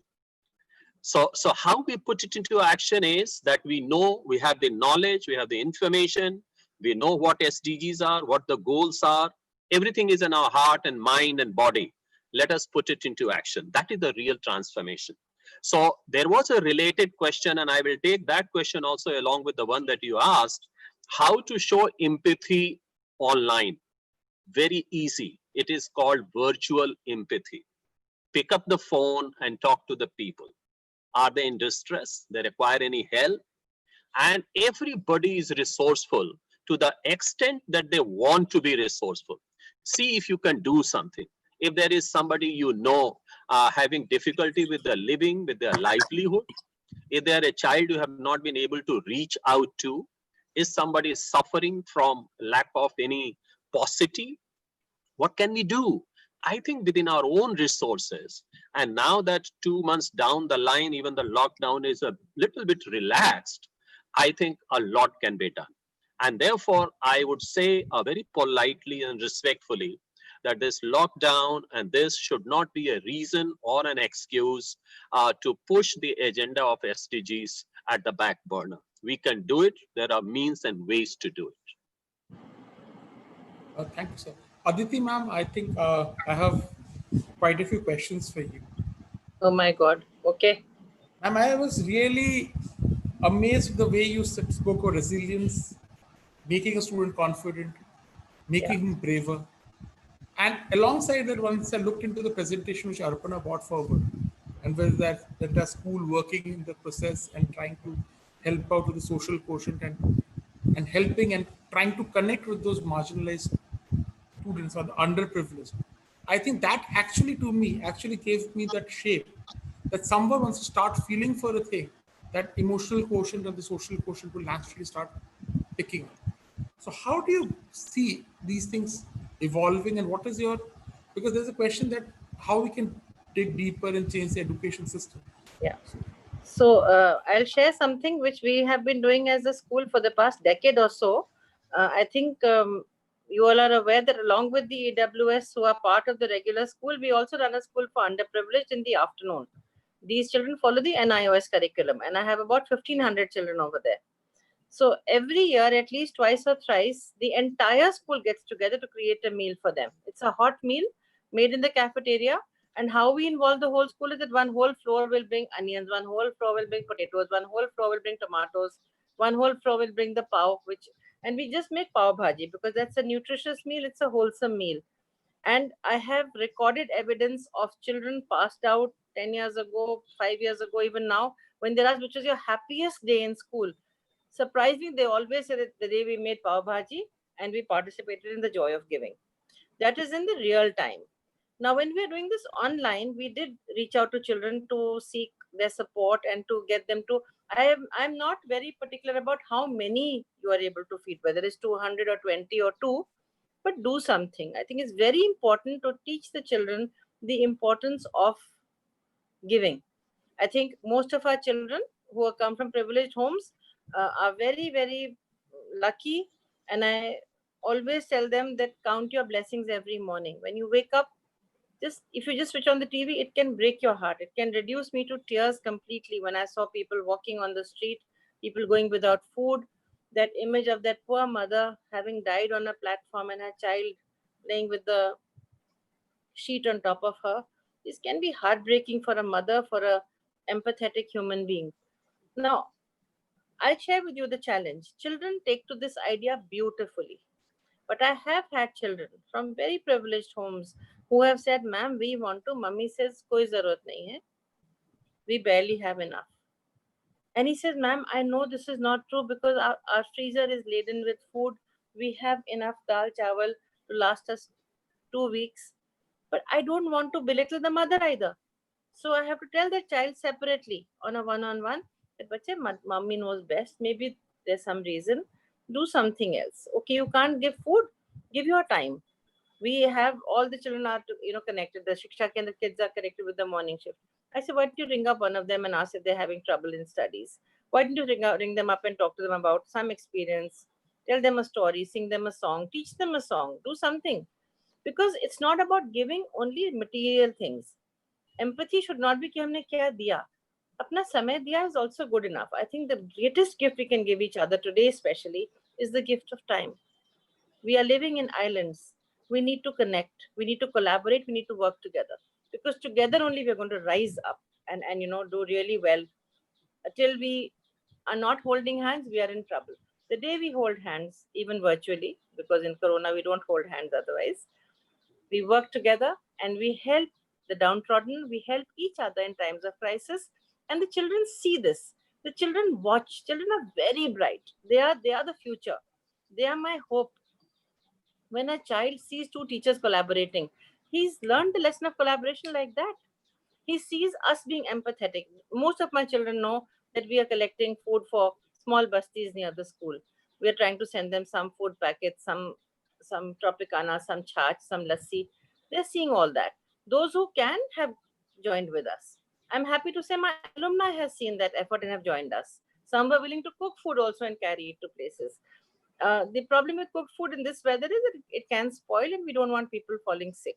So we've gone in for packaged food, which is just as nutritious. But I think these are lessons which are silent and which can be seen, perceived, and then carried forward. We don't have to take a lesson on empathy to teach empathy, I think. Thank you. Arindam? Yes, sir. I just want to, what Aditi has said is absolutely brilliant action points. We can't touch and hug. Dr. Kiran Bedi was addressing the principals few days ago, and she said that we should call the children and do e-hug like this. Can you see me? E-hug. This is called e-hug. Okay. So we can do that also. But one important point that I want to add to what Aditi has said is, the teacher-taught relationship has always been one long time back of total control over them. So you decide what you will teach, how you will test, and they were almost, relegated to just the recipient. And then we moved to enabled decision making.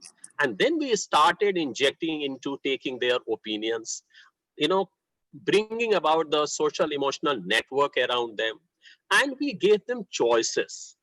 But now I think we have to work in a shared control mode where let children decide. Aditi talked about, the children have so much to offer.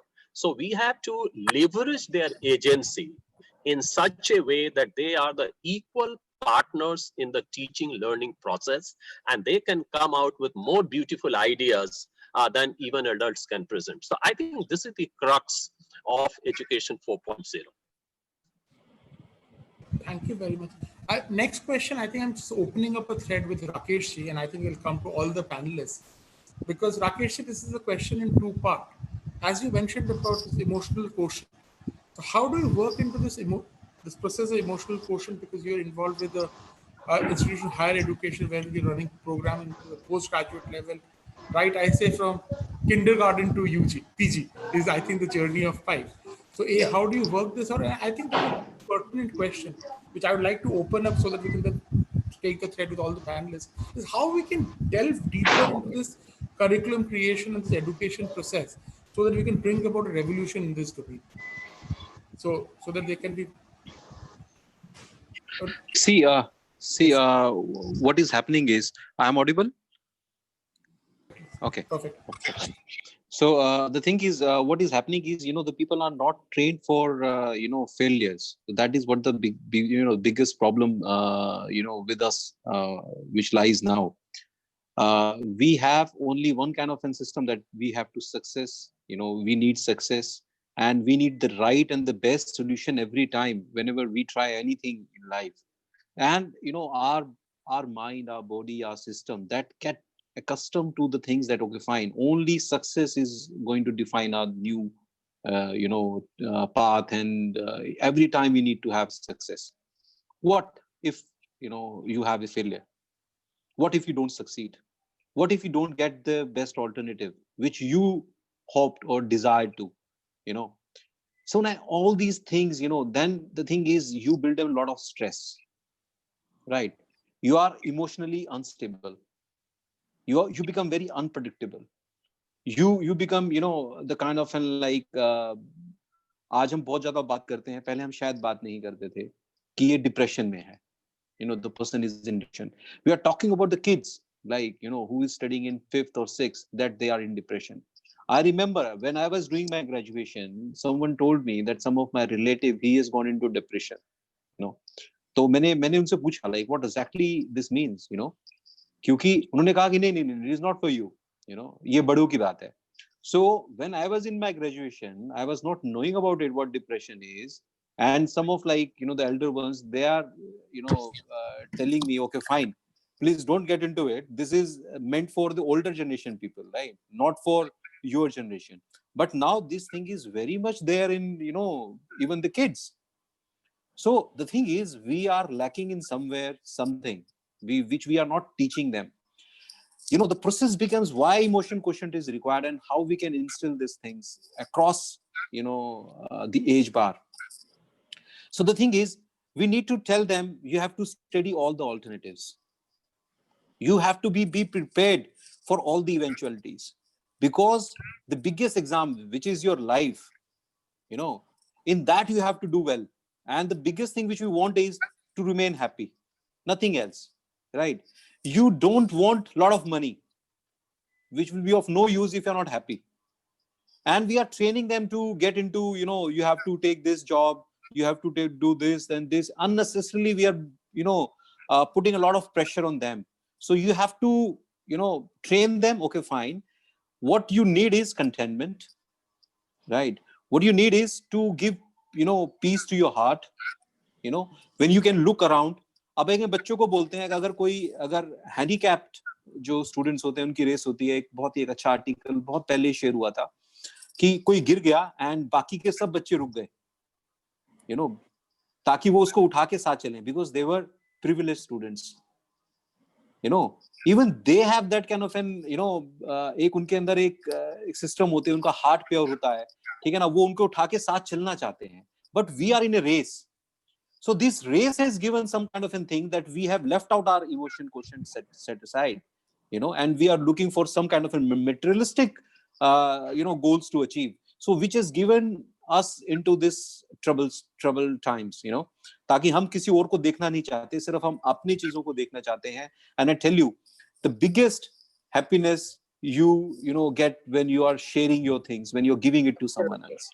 Instead of receiving something, and कि आप बोले कि हाँ मेरे को ये सब चीजें मिल गई हैं, जब आपके पास होती हैं, and when you start giving it to them, you will start enjoying that kind of a moment. Okay, fine, this is the biggest moment in my life, because I've seen some smile on another face when I was giving something to him.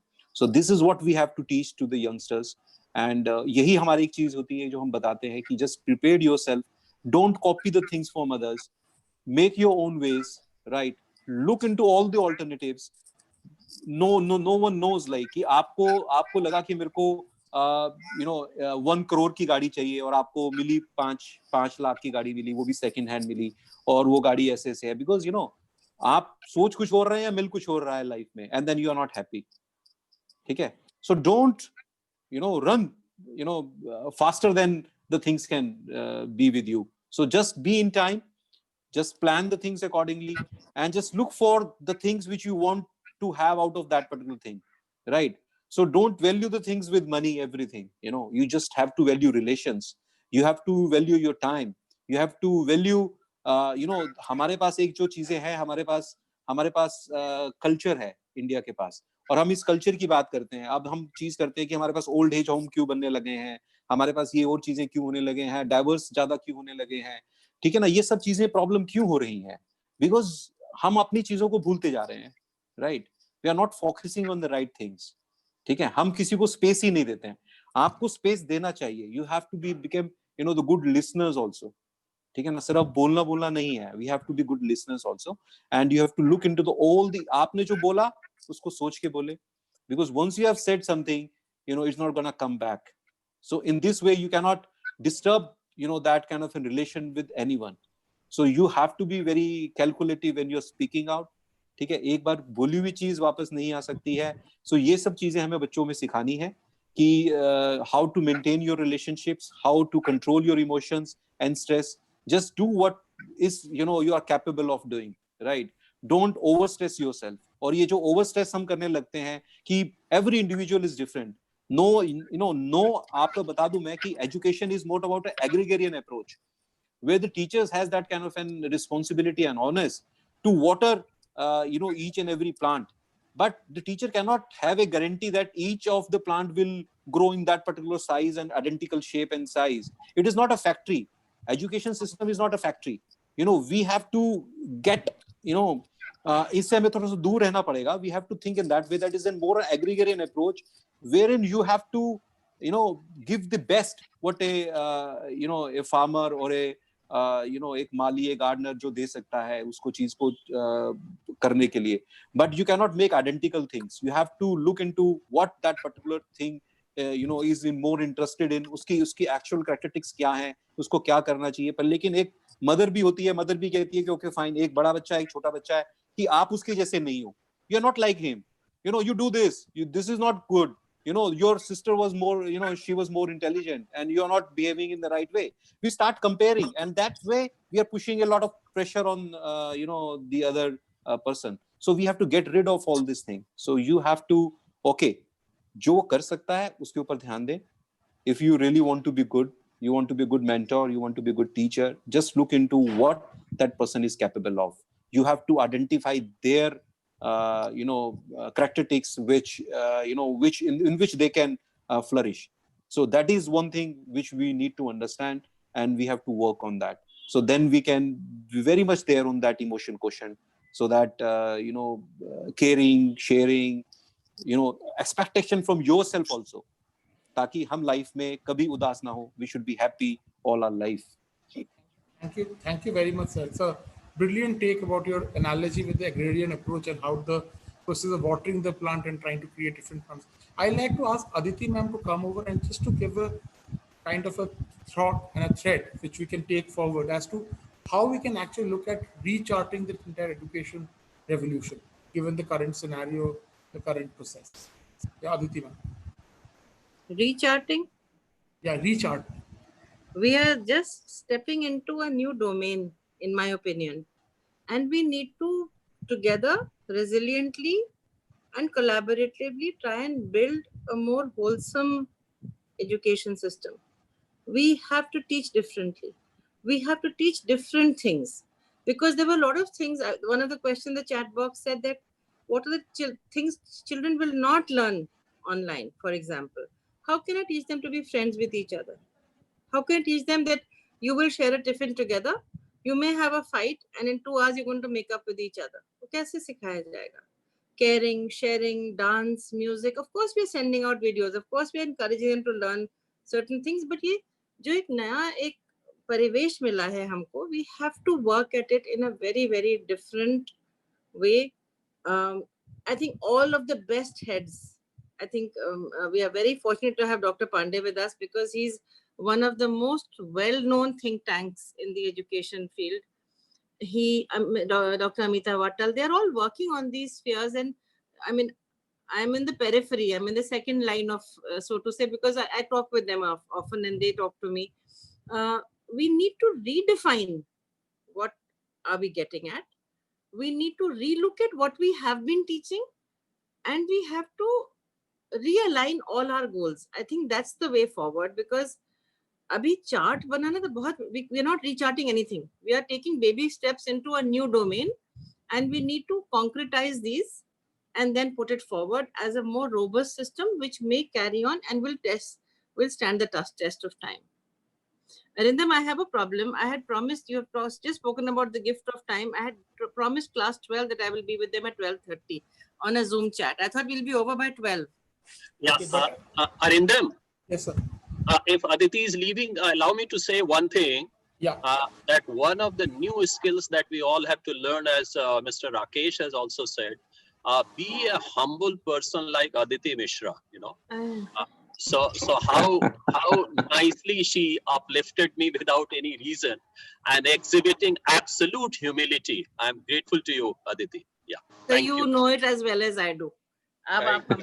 It's Thank a you so much. request I'm really that sorry I'm moving out, but I think children need me right now. 12:30 time I had given them. So please forgive me, Ma'am, panelists. just 1 minute. I just want to say a few words, and I want to be in the ending part with us. Just, ma'am, I'll take 1 minute, if everyone allows me. Yes, please. Yeah, please. Yeah, sure, Mona, please go ahead. Like, it was a very informative conclave, and I have just ended my experience in Hindi in few words, and I want like to share the same. हाथ पकड़ लिखना सिखाया, हाथ पकड़ लिखना सिखाया, उंगली पकड़ चलना, हाथ पकड़ लिखना सिखाया, उंगली पकड़ चलना, नमन उस हस्ती को, नमन उस हस्ती को जिसने अध्यापक पद अपनाया, नमन उस हस्ती को जिसने अध्यापक पद अपनाया. क्लासरूम से स्टूडेंट के बेडरूम तक, क्लासरूम से स्टूडेंट के बेडरूम तक कुछ नया कर दिखाने का जुनून जिसने अपनाया, नमन उस हस्ती को जिसने अध्यापक पद अपनाया. लॉकडाउन आया, आई online learning, flip and blended learning के साथ पाइट ने भी कोलैबोरेटिव लर्निंग, फ्लिप और ब्लेंडेड लर्निंग के साथ पाइट ने भी की कोलैबोरेटिव लर्निंग. आओ हाथ से हाथ बढ़ाएं, आओ हाथ से हाथ बढ़ाएं, एजुकेशन 4.0 को अपनाएं, वर्चुअली हाथ से हाथ बढ़ाएं. कोरोना पे फोकस छोड़ नए एजुकेशन स्टैंडर्ड्स पर फोकस लेकर के आए. सोशली और इमोशनली इतना स्ट्रांग बन जाएं कि रोबोट्स को अपनी उंगली पर नचाएं, आओ हाथ से हाथ बढ़ाएं, एजुकेशन 4.0 को अपनाएं. जॉब सीकर्स से एंटरप्रेन्योर्स बन जाएं. आओ सपनों के साथ थोड़ा और टाइम बिताएं, आओ अपनों के साथ थोड़ा सा और टाइम बिताएं. स्ट्रेस और डिप्रेशन को भूलकर नए उमंग, नए जुनून का पौधा लगाएं. स्ट्रेस डिप्रेशन को भूलकर नए उमंग, नए जुनून का पौधा लगाएं. इस नई पहल में थोड़ा सा और आगे बढ़ जाएं. आओ एजुकेशन 4.0 को अपनाएं. पाइट के साथ आओ एजुकेशन 4.0 को अपनाएं. Thank you so much. Very good. Thank you. Ma'am, I'll not take much time. Thank you so much. Thank you. Congratulations. I'm really sorry, Arindam. No, thank you, ma'am. I think this is just the beginning. You have to be for the next webinar, also the second chapter. Thank you. Next time, I'm not going to keep anything within 2 hours also. Because I think now it's very clear we'll have a lot of time. So now we are on board, and the next is, I think, ma'am, I'll just connect you up once. Thank you, ma'am. Thanks Thank a you, lot. ma'am. It's an honor having you. Thank you so much. Thank you. Dr. Pandey. Yeah. Thank you, Aditi. Thank you. Nice meeting virtually. We'll connect again. Thanks a lot. Sir. Thank you, Thank you for the brilliant points you made. Congratulations. Thank you. Thank you, ma'am. So we carry on with the questions. I think a gentleman, we can actually open the house now, so people have raised hands, they can just come on the screen and ask the questions. Please. Also, I think that will make it. Yeah, Krishna ji, can you just organize that? I think there is Mr. Gentleman has raised his hands. Arindam, how long you are going to take it forward? I think my sense is another half an hour or so, or it's about 12:30 till about 1 o'clock. Please wind it up by 1, or at least I'll be there till 1. No problem. No problem. So till about 1 o'clock, sir. That was also the initial idea. Yeah, Mr. Mukesh Gupta, sir, you can ask your questions. I want to ask that being IITian, I am very comfortable in making my teaching video by using Wacom tablet, etc. And I have some editing software which are paid. But everyone can't afford these paid software for making quality videos. So would you suggest some software which are open source, which can do the things similar to the paid ones? Or there is some scheme that enables teacher to buy these software at cheaper rate? I guess Shiraz sir would be there if he can. Shiraz sir, you can actually help. Yes. He's a technological person. Yes, sir. If you're talking about open source, yeah, there are less number of options. But what I can suggest to you is you can use Microsoft Team. If you have some of your company domain, then you need some registered email ID on that. For example, let's say we are at Piet and we are having @piet.co.in as our domain. And what you can do is you can get the license for 6 months for free. And later on, if you require, if funds are available, then you can upgrade to another version. Other than that, there are many other tools which are available, but everyone has some limitation. If you totally want to go for free source, I will suggest Google Classroom. You can use that also. नहीं, वो classroom वगैरह तो हम use कर रहे हैं. मेरा question था कि जैसे वीडियो आपने बनाना है शेयर करने के लिए, तो वीडियो रिकॉर्डिंग और के बाद आप कितना भी अच्छा पढ़ा ले, कुछ एरर्स रह जाती है, एडिटिंग करनी ही पड़ती है. तो अब मैंने तो अपने सॉफ्टवेयर परचेज कर रखे हैं, लेकिन जनरली टीचर्स को दिक्कत आती है कि वो इतना पैसा नहीं खर्च कर सकते. तो एक स्कीम होनी चाहिए कि टीचर्स ये चीजें खरीद सकें या मतलब फ्री में प्रोवाइड की जाए. सीबीएसई को कुछ ऐसे आइडियाज के साथ आगे आना चाहिए, क्योंकि अभी कोई सीबीएसई से गाइडलाइन नहीं आई which platform to be used या सिलेबस में क्या रिडक्शन हो सकता है, कुछ आना चाहिए. Okay, Shiraz sir, I've got Mukesh sir's question. A very valid question, which I like to take forward to Pandey sir. I think Pandey sir, because you've been working with the think tank and everything, what do you feel is the way forward to come with such innovative practices so that the teachers and our teachers who are actually delivering can actually use these as the toolkits for the classroom delivery to make it more impactful and powerful? मैं तो Camtasia वगैरह use कर रहा हूँ. मेरे को किसी कारण से मैंने खरीदे हैं, लेकिन क्वालिटी वीडियोस बनाने, क्वालिटी डिजिटल इंफ्रास्ट्रक्चर बनाना है, तो हमें टीचर को एम्पावर करना ही पड़ेगा. Sir, even in Piet we are using Camtasia. We have some versions also.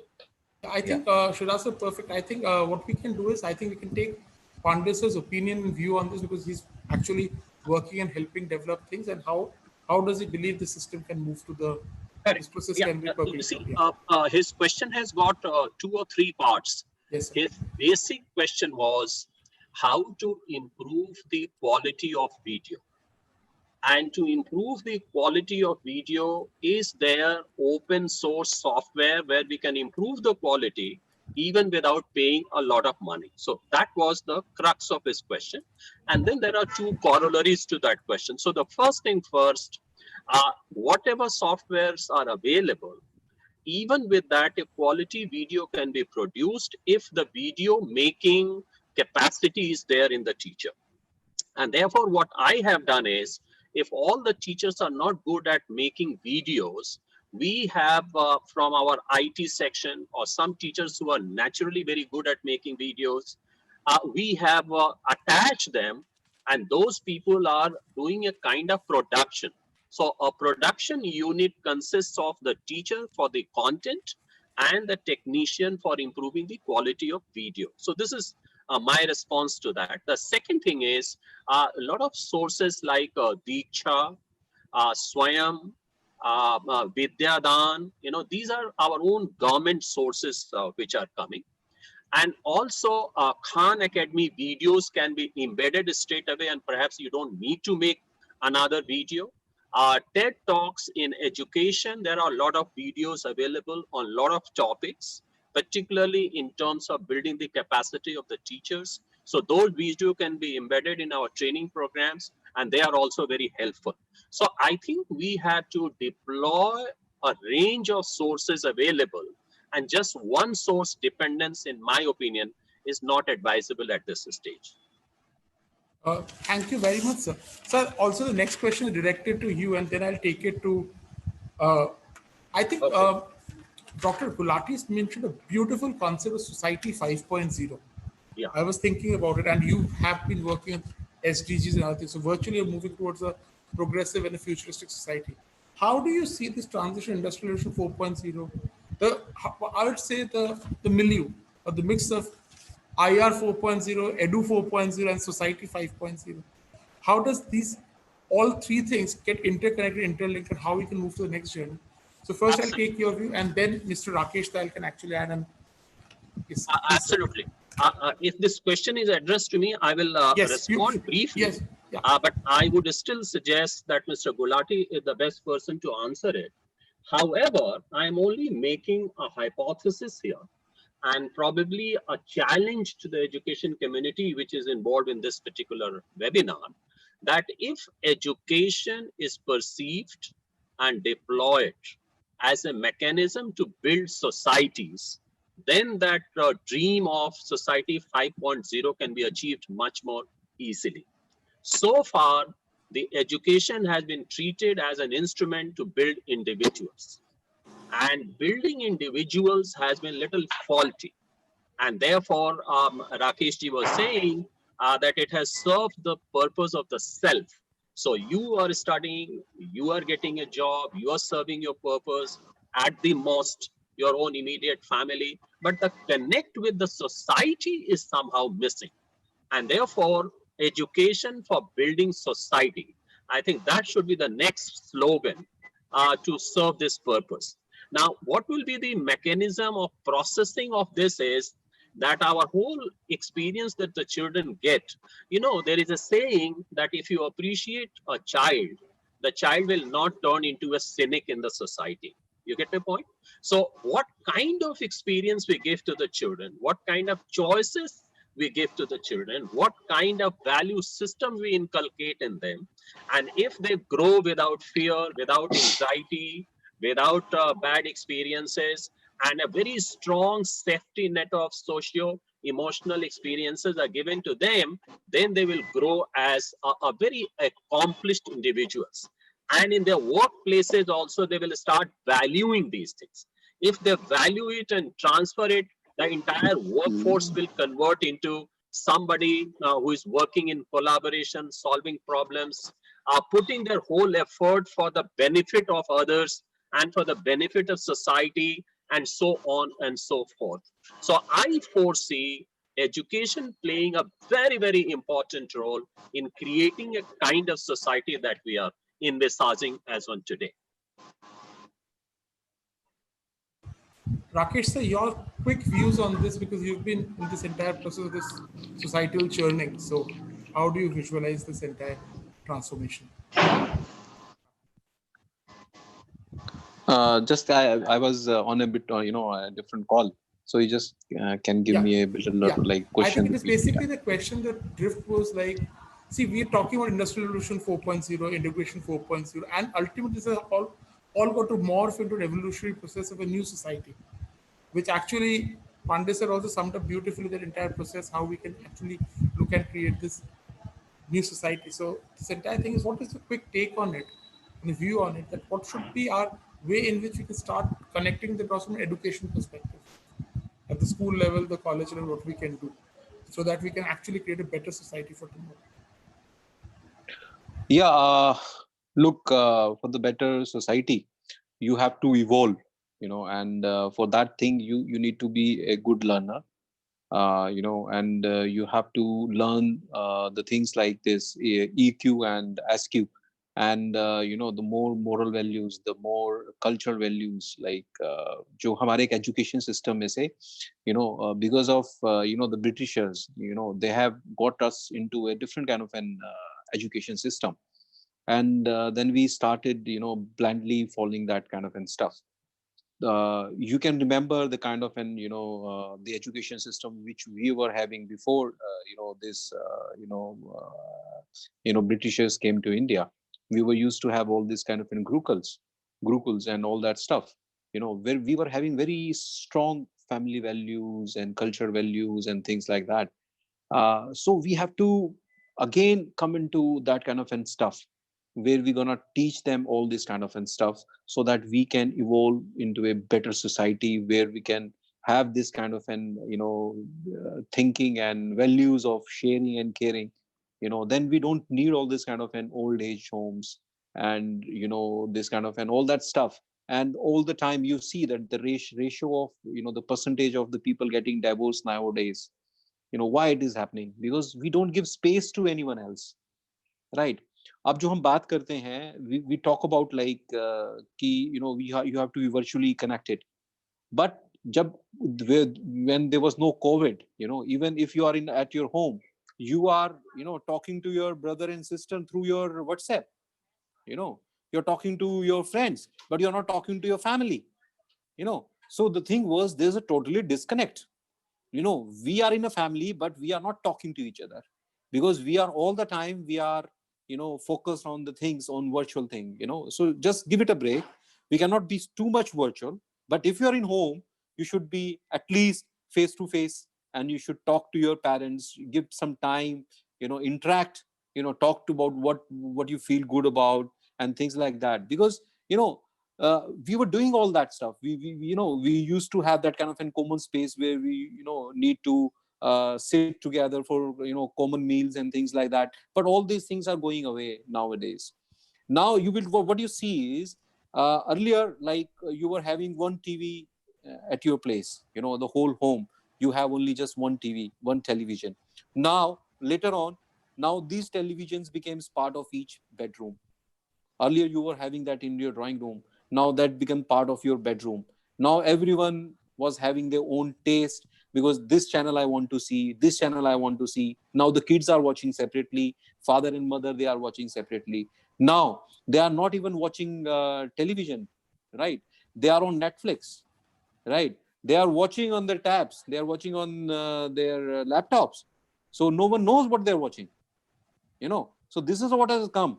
So how we have to evolve? So we have to give this some kind of a common time where each and every family member, they can come together and they can interact. So that kind of an real time interaction is also required at this time, because we should not be swayed away by this kind of a virtual transformation.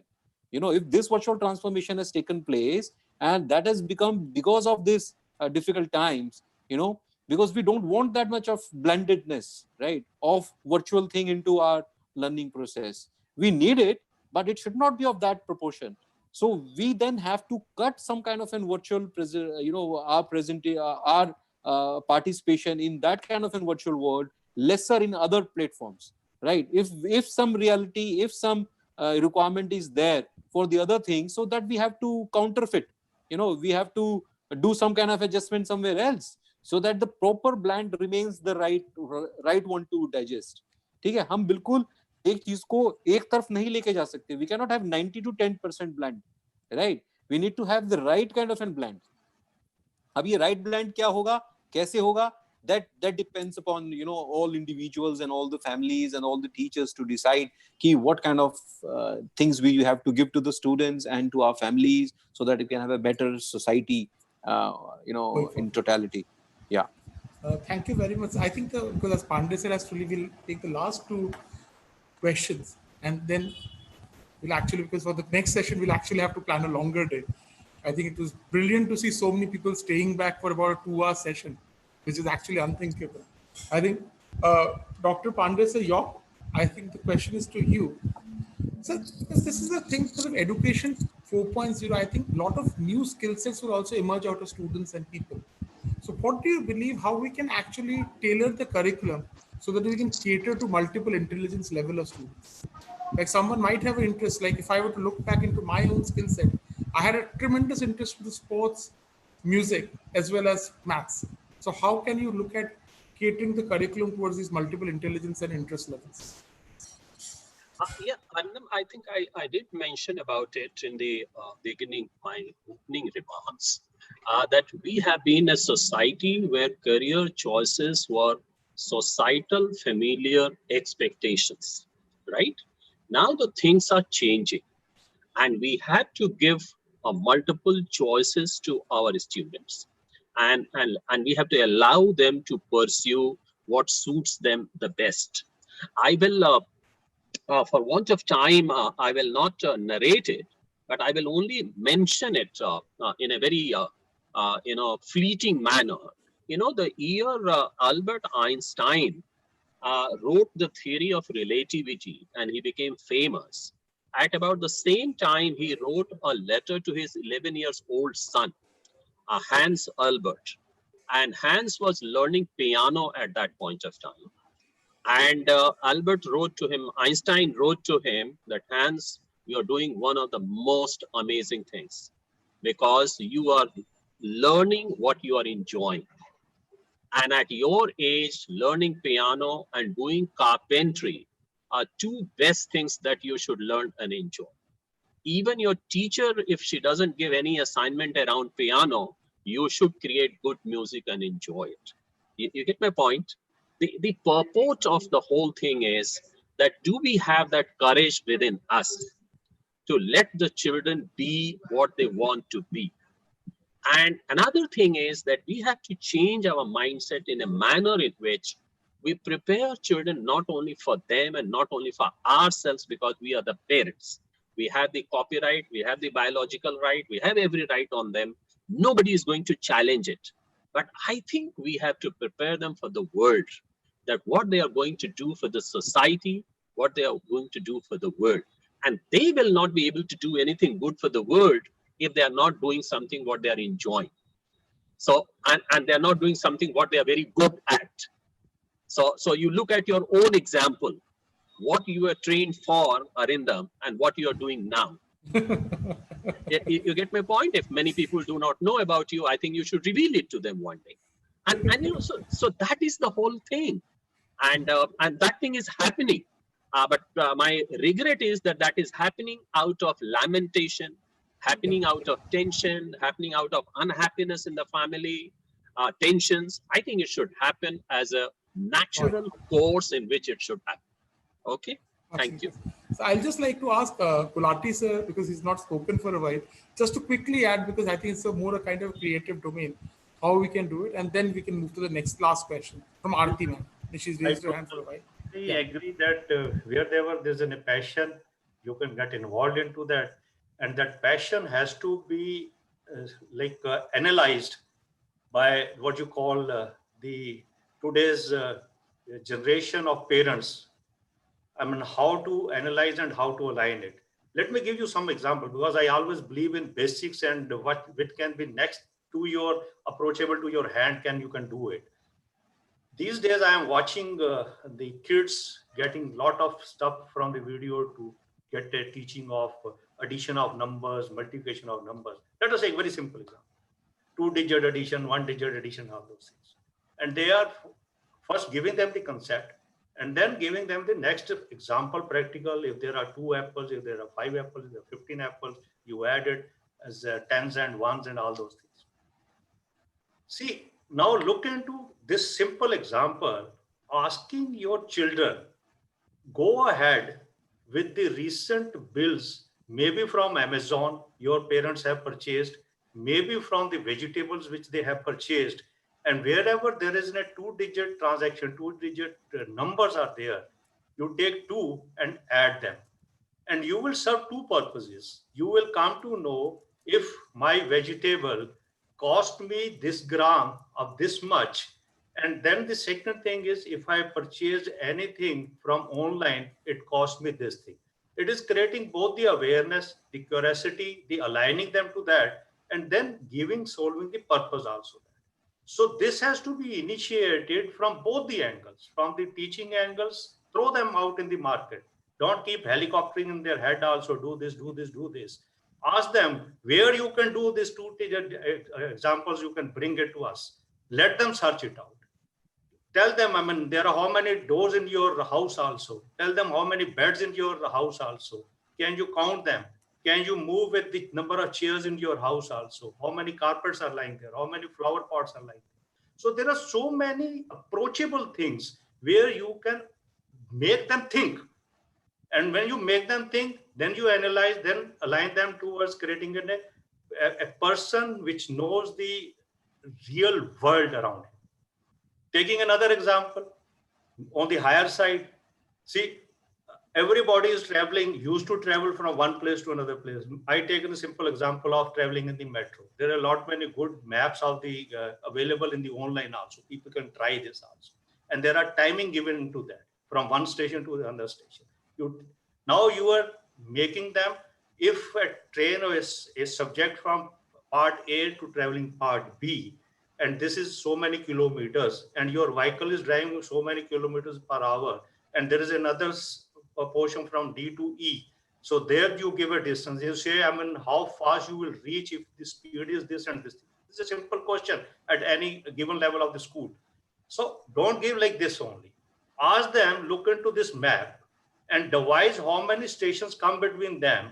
And if your train is driving this much and the distance in between two stations is this much, keep adding, keep traveling into that, they will come to know what basically, if they have to practically go out and travel into the metro, how many stations will come, how much real time they are going to. So it's simple, like, I mean, so make them love, make them, their patient come out with their own solutions, with their own problems, and then solve them. So that's my take.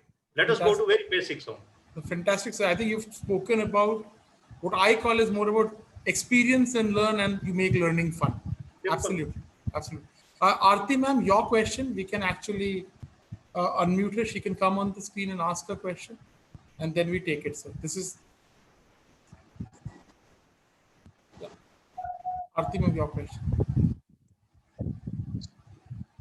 The host, you can unmute Aarti ma'am, Miss Aarti Kapoor. She's raised her hand for a while.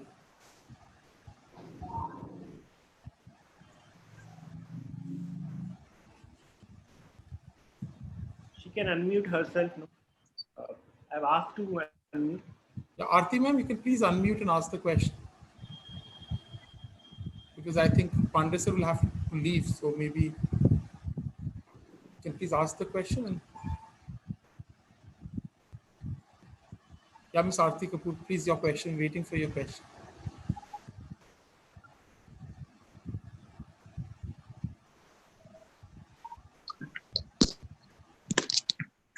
Yeah, I think then maybe there's some network issue, I guess.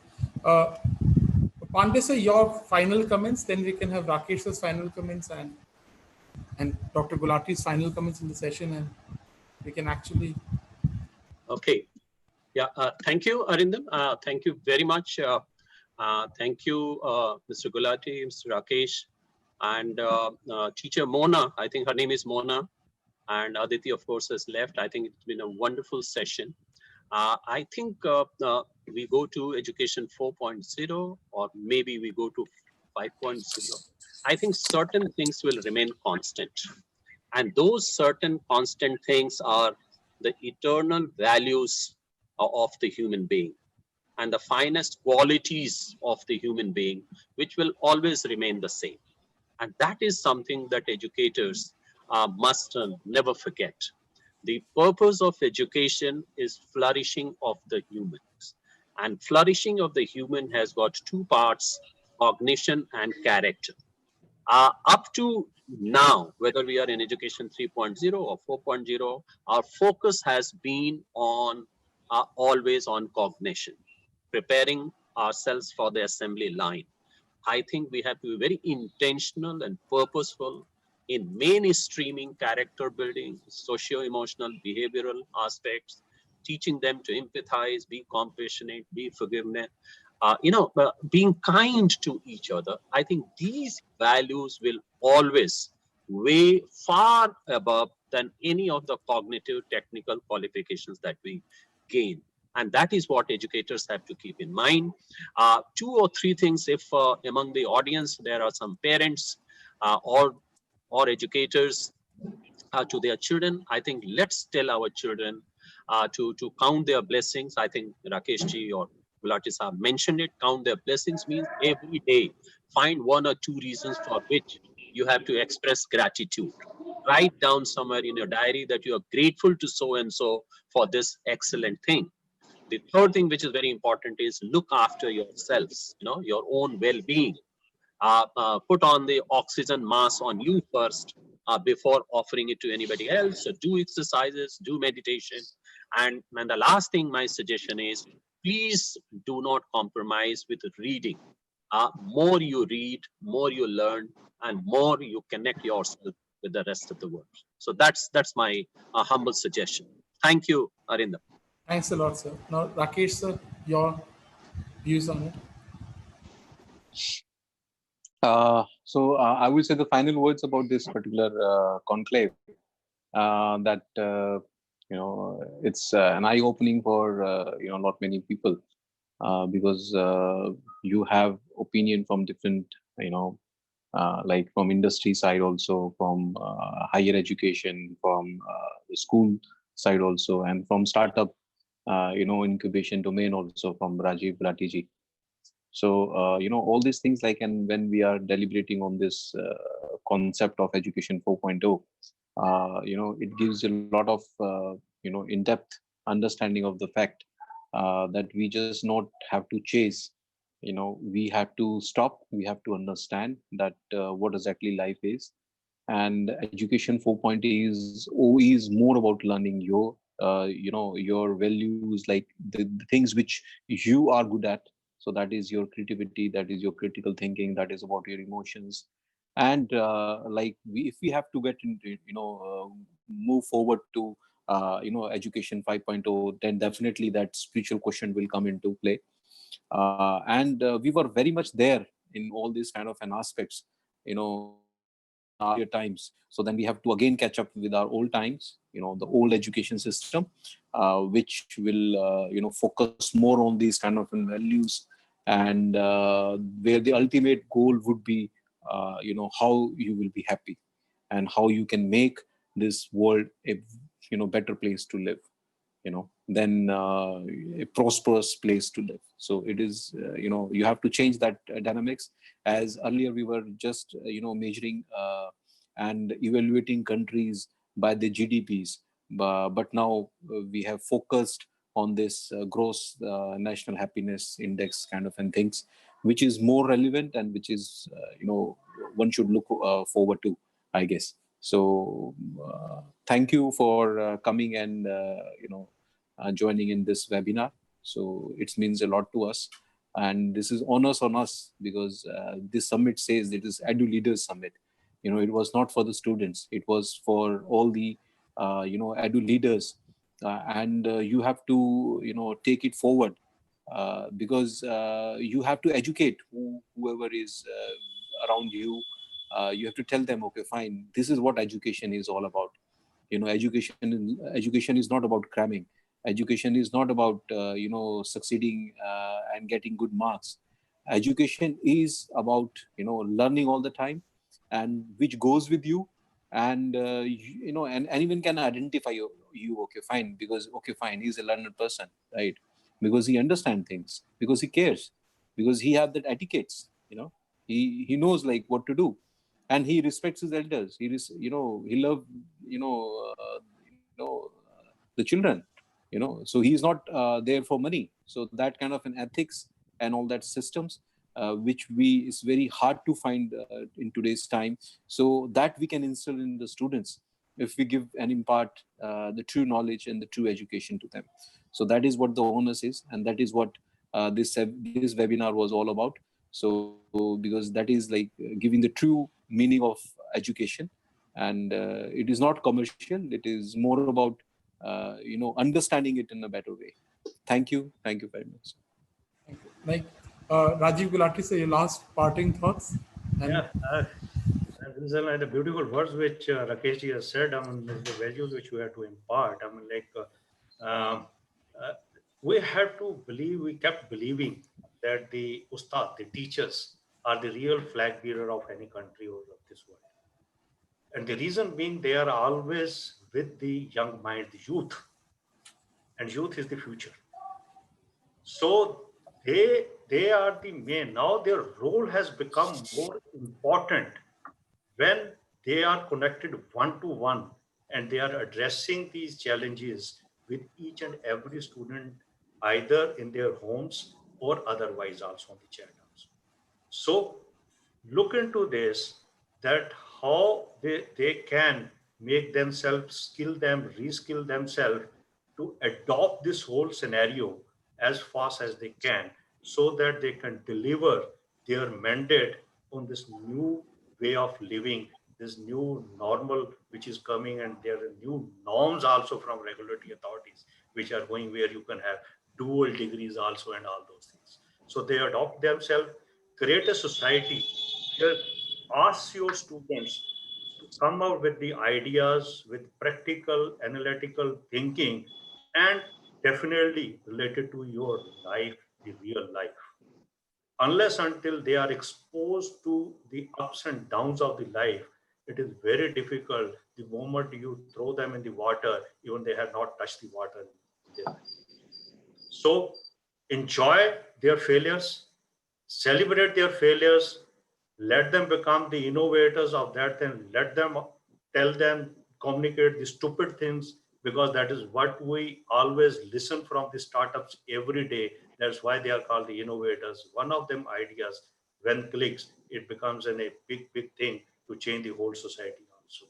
So play with your children with an open mind, never force their minds to come closer, and give them those tools which the life has shown you. So because ultimately they are going to face this life, and technology is there to help you out in a right choice also. That choice also you have to, along with them, travel along with that also, and keep updated yourself also. So this is the thought which I want to communicate with you. Thank you very much. Thanks a lot for coming. And I think, Monu ma'am, if you are there, I think, but before that, just last one word. I think it was a pleasure having more than about close to about 350 participants, delegates attending the show. I think it's an absolute humbling experience for us, because when we started, we did not know where we'll go. I think your courage, your participation just motivates us to keep going forward. Thanks a lot for the entire organizing team here for being here. And obviously, we'll very soon share the itinerary for the second, third, and the subsequent editions. Look forward to having you all there. Monu ma'am, it's yours. Thank you. Thank you, Rajiv ji, Rakesh ji. Thanks a lot. Thank you. Thanks a lot, sir. Thank you. Thank you, sir. Thank you, sir, for coming. Thank you. Thank you, all the panelists, for giving a broader perspective about Education 4.0, for being such a humble human to patiently deal with all the questions. And thank you, all the participants, for making our event, our conclave, such a great success. Thank you all. Thank you, Rajiv ji. Thank you. Thank you, Rajiv. Thank you, sir. Thank you. Thanks. Thank you. Good day.